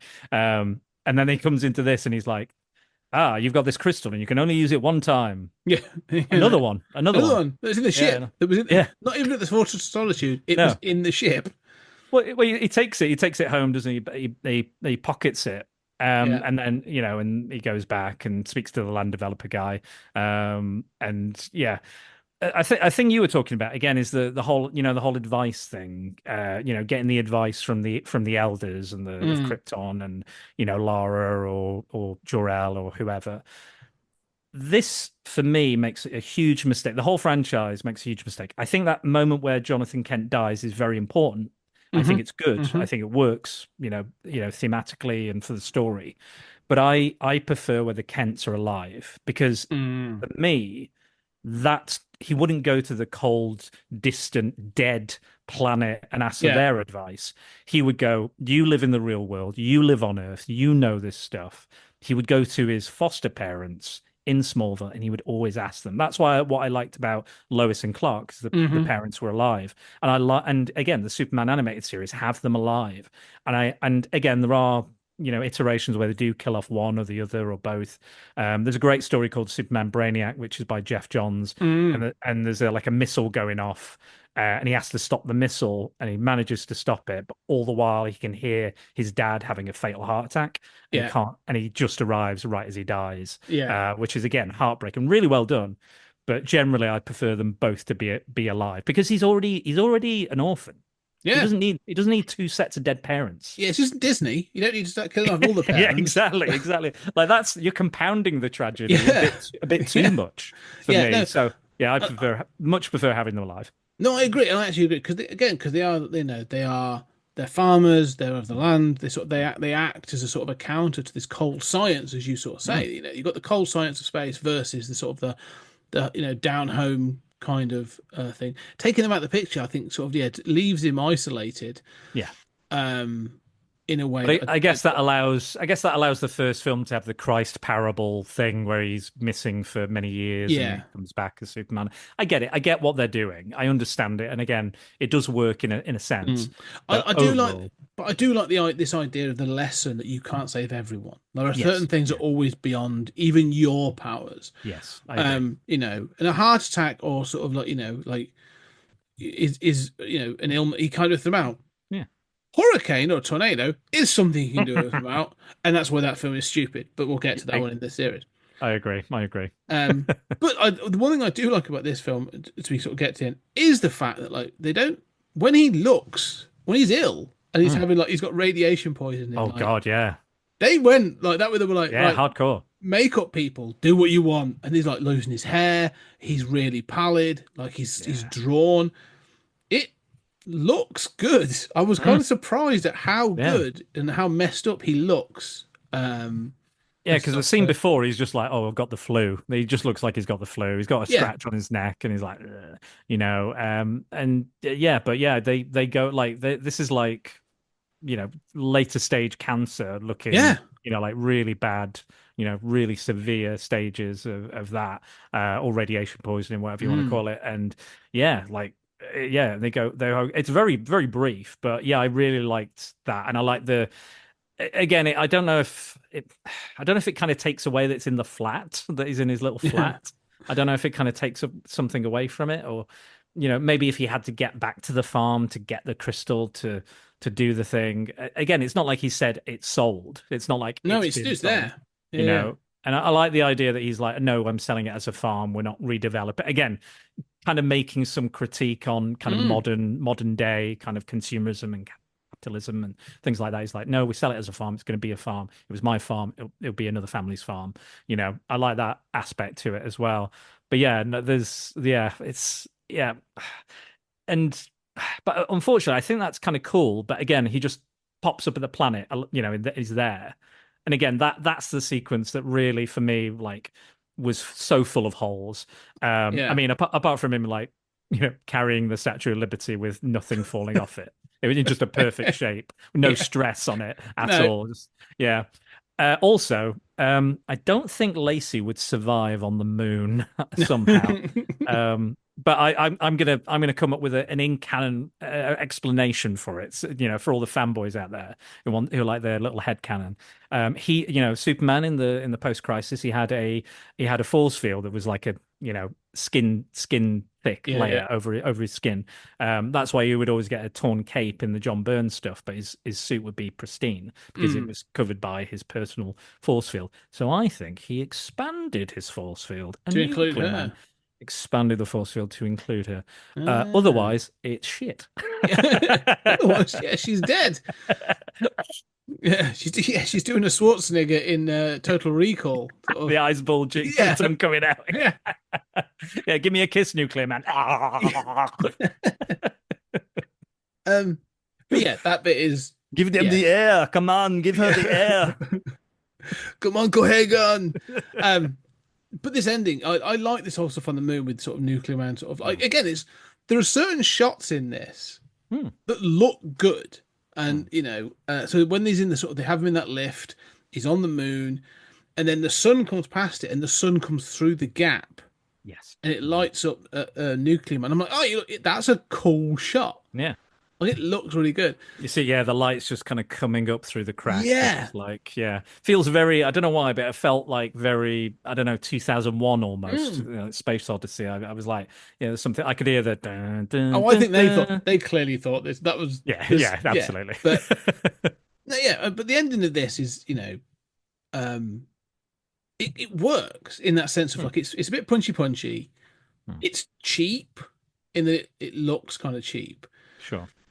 But I'm kind of, for everything that's gone on, I'm kind of sort of satisfied. I've gone like, that's kind of like, what they could have done between these two characters, and that's a reasonable ending for. Well, no, the ending for Nuclear Man, I'm a little confused by. Yeah. Oh, yeah. That is quite convenient. He just fell directly into that nuclear reactor. Yeah, and then with an open. The open thing. They were just like, we'll just have this open for no particular reason, leaking radiation, massive amounts of rads on people. And he just happens to fall in, lid closes, and then the power just goes across the city, and everything's like lit up and stuff. I don't think that's how that works. No. I guess you had to do something with him, I guess. I don't know where. It's the sort of the ambiguity. He falls into it, and I'm like, cool. But he's nuclear power, so does this not make him? This is kind of like with Godzilla. Can he absorb it? Yeah, can he absorb it? Should this not make him stronger? Like, is this what would be interesting? If you want to go dark, Superman does beat him, pummels him down, and holds him in a place, and then we find out that actually he is powering Metropolis, but you've got like Nuclear Man chained up at the bottom of a reactor, sort of like powering the city. Yeah, they do that in Superman versus the Elite with Atomic Skull. He's like, he's in prison and he's powering, and then I think he absorbs it or something or overpowers it. I don't know, but yeah, exactly the same idea. That would have been cool. Like, if he kind of exist again, like. superhero movies tend to kill off their antagonists quite a lot, which always surprises me. I'm like, but there's more stories to tell. Why would you do that? Like, because we have to pay. Because we have to pay them again. We don't want to pay Mark Pillow again. Yeah. We've had enough Mark Pillow for our lives. Yeah. But yeah, it does seem a little convenient, a little quick. Yeah. Again, maybe much like the little speech he gives at the end, maybe it's a bit too convenient and quick, and doesn't really resolve anything or say anything. But again, I don't mind that so much. Again, I think they say that you save films in the edit. I think for the most part, it's not the direction or whatever. You can save a film in the edit, and I feel like this film needed a Superman to save it. I don't think there was going to be some big heroic, last cavalry coming in and me crying. It wasn't going to happen. And yeah, and again, if you want to watch it as a kind of a highlight reel of stuff you've seen before, but not quite as good stuff you've seen before, you can enjoy it on that level. I think kids would like this. I think if you show this to like a kid of a certain age, I think they could have some silly kind of fun, charming. I can imagine a 7-year-old enjoying this more than Superman the movie. Yeah. I'm just trying to think of all the comic book movies I'd watch. I'd prefer to watch this over them. I think Fan Four Stick. I would watch. I watch Quest for Peace over Fan Four Stick. Over The Spirit, I would watch Quest for Peace. That's hard. Yeah. Oh god, there's some love. I think I'd watch this over Love and Thunder. I'll be honest. I didn't really. No, that's not a good film. I dislike that film immensely. Yeah. To be honest. I mean, I still want to see the film Christian Bale was in. He was in a great film. I don't know where it is or what it is, but I'd watch it. But everybody else, dreadful. Yeah, some some utter dross out there in regards to superhero films. Maybe Sin City 2 wasn't very good either. Like Blade Trinity. Oh gosh, yeah. Maybe the Fantastic Four films. I don't know. Yeah. Maybe they're kind of on a similar kind of a scale of silliness, I guess. But yeah, there's some dreadful Steel.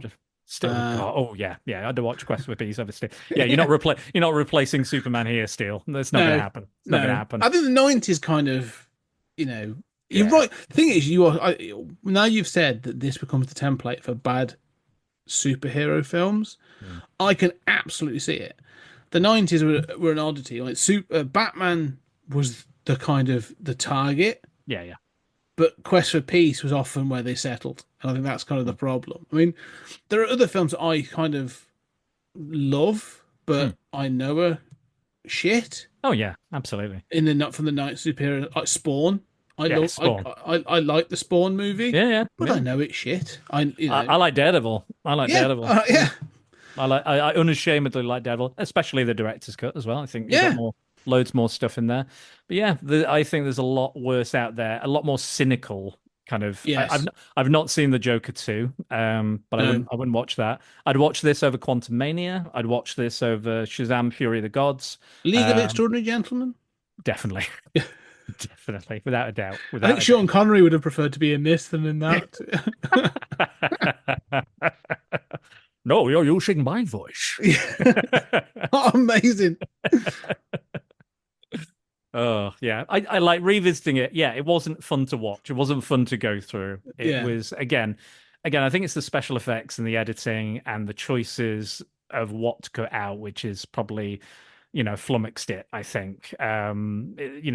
But generally, I think it's, bad to okay sort of scale. But I can see why people didn't like it at the time. I can see why people wouldn't like it now. I mean, if you watch, Captain America: Winter Soldier and then put this on afterwards, I can know why you would hate this. Absolutely. Well, even in '87, just to put this into context, I mean, because when I watched this, the thing is, like, the first film is a '70s movie.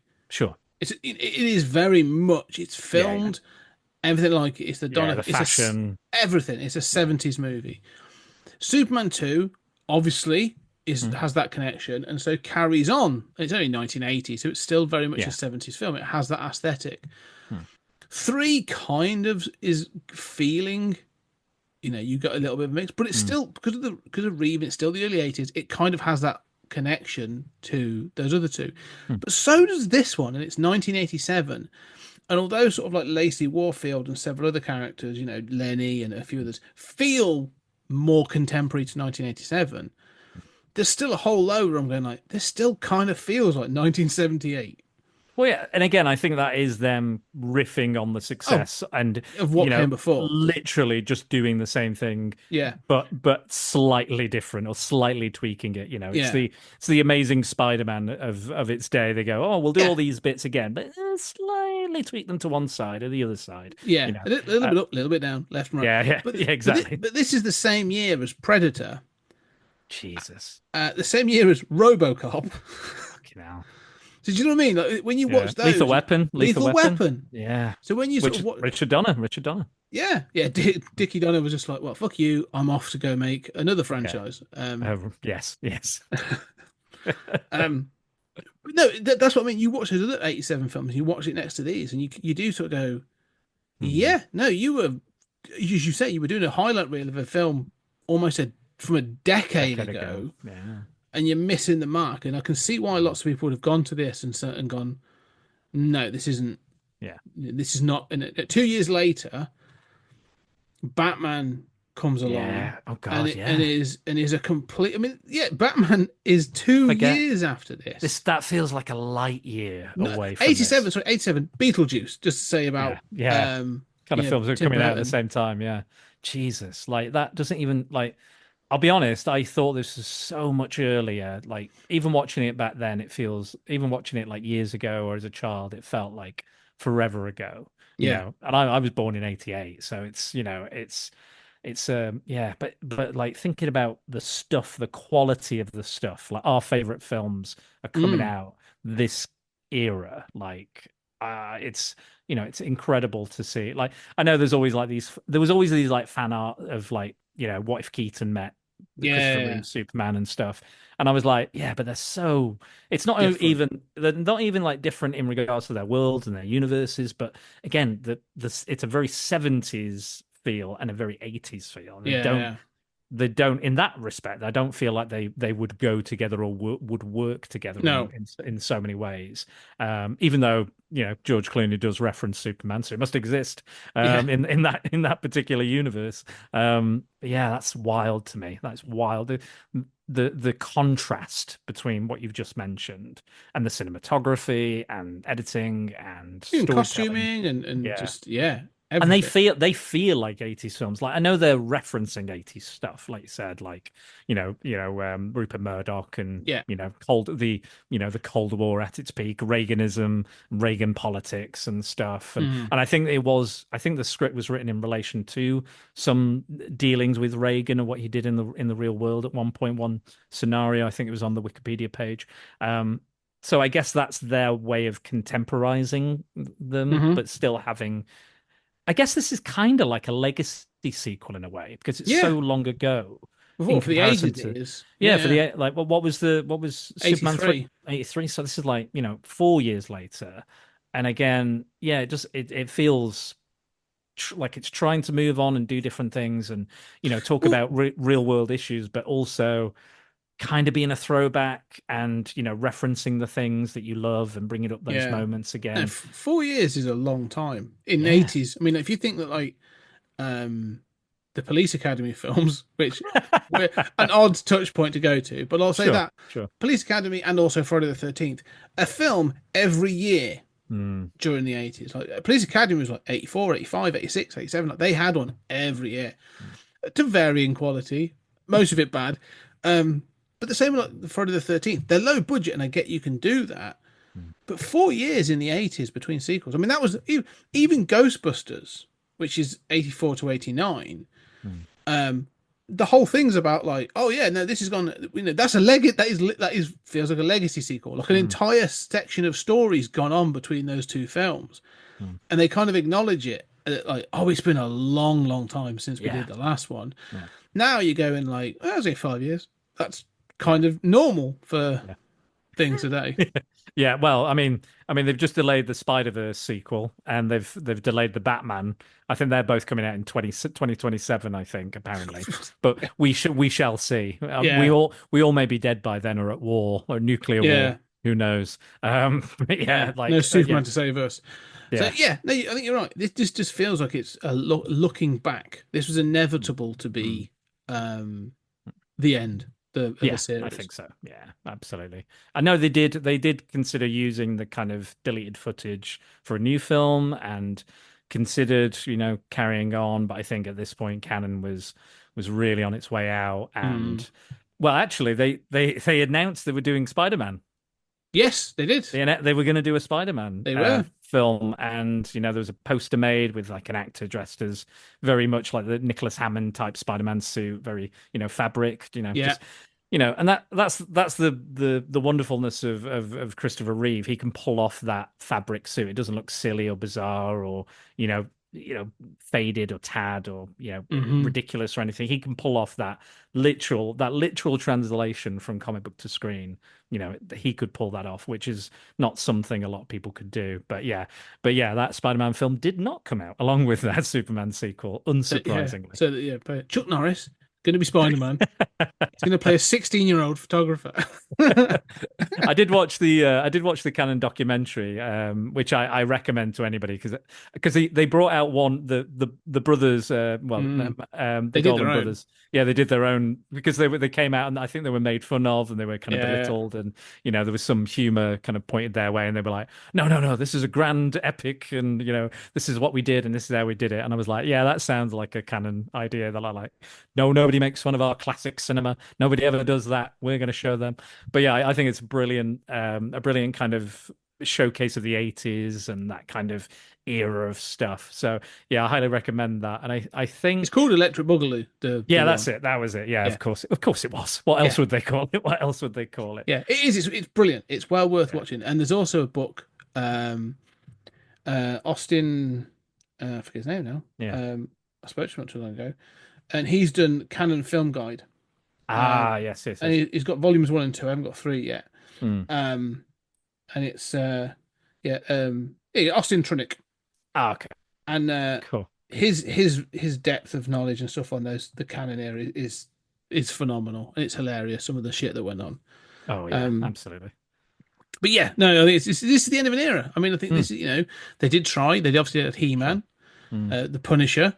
Yeah. That would have been one of the last ones. That was 89, wasn't it? That was in 89. It was. Yeah. So they were trying. But yeah, they did get some money from Warner Brothers for this. I think they did, borrow some. But it paid off other debts. Let's be clear. Yeah. Okay. Fair enough. Yeah. Nobody was making a huge amount of cash off the back of this one. Of course not. It was all paying other. Yeah, it was. I think the lights were about to go out in Cannon Towers. Anyway, I think that's we said enough there about Superman 4, the quest for peace. He does not succeed. He even acknowledges. I love the fact that the quest for peace is ongoing. He acknowledges. It's a dead end. I can't even save you. Souls. Yeah. Sorry. Off you go. I'd love to see it because they never go back to the boy, do they? Never go. They never go like, "What the hell? You said you're gonna solve everything." Yeah. Can't do it, mate. Sorry. just walks up to him. The kid's just like prick. Just walks off. Mate. One of my favorite moments in this film is where they're like, because obviously the tabloid and Warfield are trying to like drum up some, sensationalism. And they print the Superman has not yet responded to this letter. He's read it, and again, it's probably one of the worst written letters I've ever heard in my life. And Christopher Reeve has to read it out, and I'm like, this is even as a child, I think I would write a better letter than this. And he's like, all right, it's like, cheers, mate. Solve the nuclear arms race. In a bit. Love you, respect. Off in a bit. And then he hasn't responded. Like the people are like, how will Superman respond? And they bring him into the planet and they do this and they take him photos and like, when he's he's going to go to the United Nations, we're going to talk to them and make an address. And because Superman hasn't responded because he hasn't read the letter technically he hasn't read the letter because Clark Kent read it and it's not been sent to him. They print a headline saying Superman tells kid drop dead. Yeah. Yeah. And he's like, no, he didn't say anything. He didn't make any statements. And I was like, that is like eek modern, modern journalism. It's absolute modern journalism. Truth today. it's not about truth. It's not about truth. It's about circulation. It's about selling papers. Get the clicks, get the SEO, get the headlines, get them out there. Yeah, absolutely. 100%. No. But yeah. Anyway, right. We'll wrap on that. So, Dan, before we go, what are you doing at the moment and where can people find you? What am I doing at the moment? Lots of stuff. So we're carrying on our Page of Apocalypse story. So we're chronicling every chapter of the Age of Apocalypse storyline with X-Men. That's with Max Byrne and Dave Horrocks. It's also being released on Comics in Motion. We're doing Gambit and the Externals next, as voted by my patrons. They decided which miniseries we did in what order, as you can read them all out of order anyway.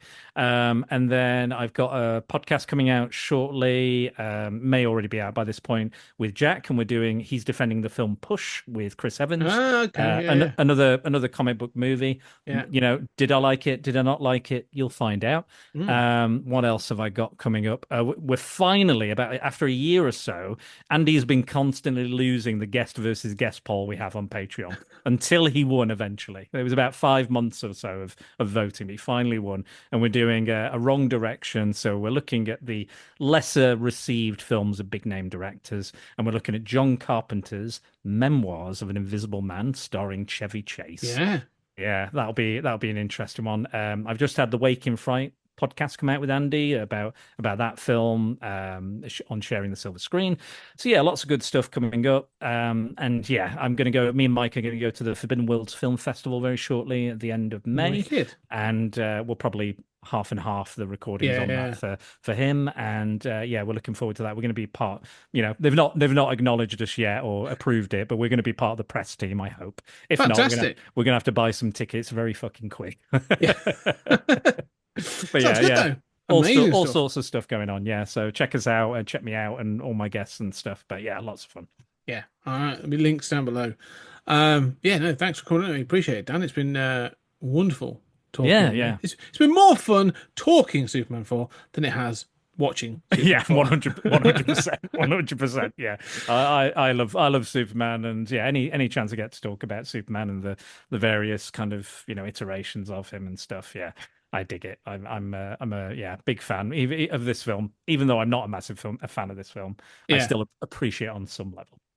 You can find. You said there's a nugget to be found in every single one of them to talk about. Oh yeah, absolutely. I do. There's a really good Superman story I like. I should have mentioned it, but it's Up and Away. It's a story that came out of the Infinite Crisis event. So he fights Superboy Prime, and the pre-crisis Superman dies in the fight, and he's stripped of his powers, and he disappears for a year, which is when they go into the 1 year later thing, like Green Arrow becomes mayor, and is it called 52 or No, it's after Infinite Crisis, so we're talking like 2005. Oh, okay.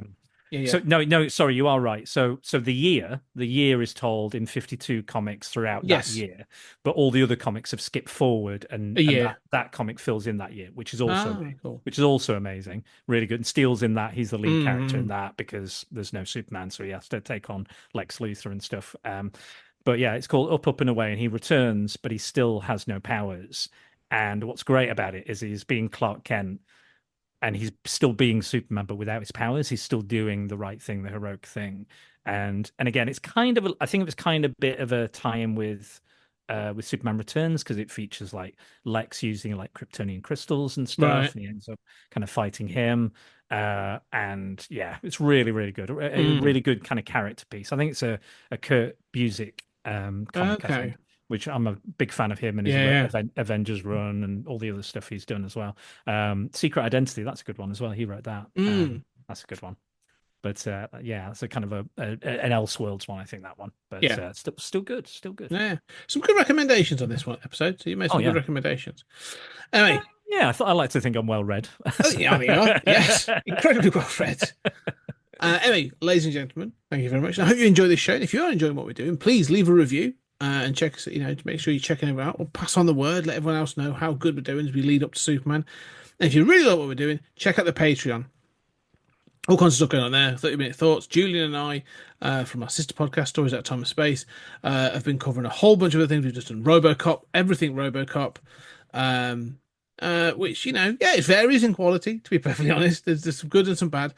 And now we're going into some other films. And ours now, Twilight Zone, so much stuff over there. Go check it out. Anyway, for now, Dan, thank you very much for joining us. Really appreciate it. And ladies and gentlemen, thank you very much. And we shall see you on the next episode.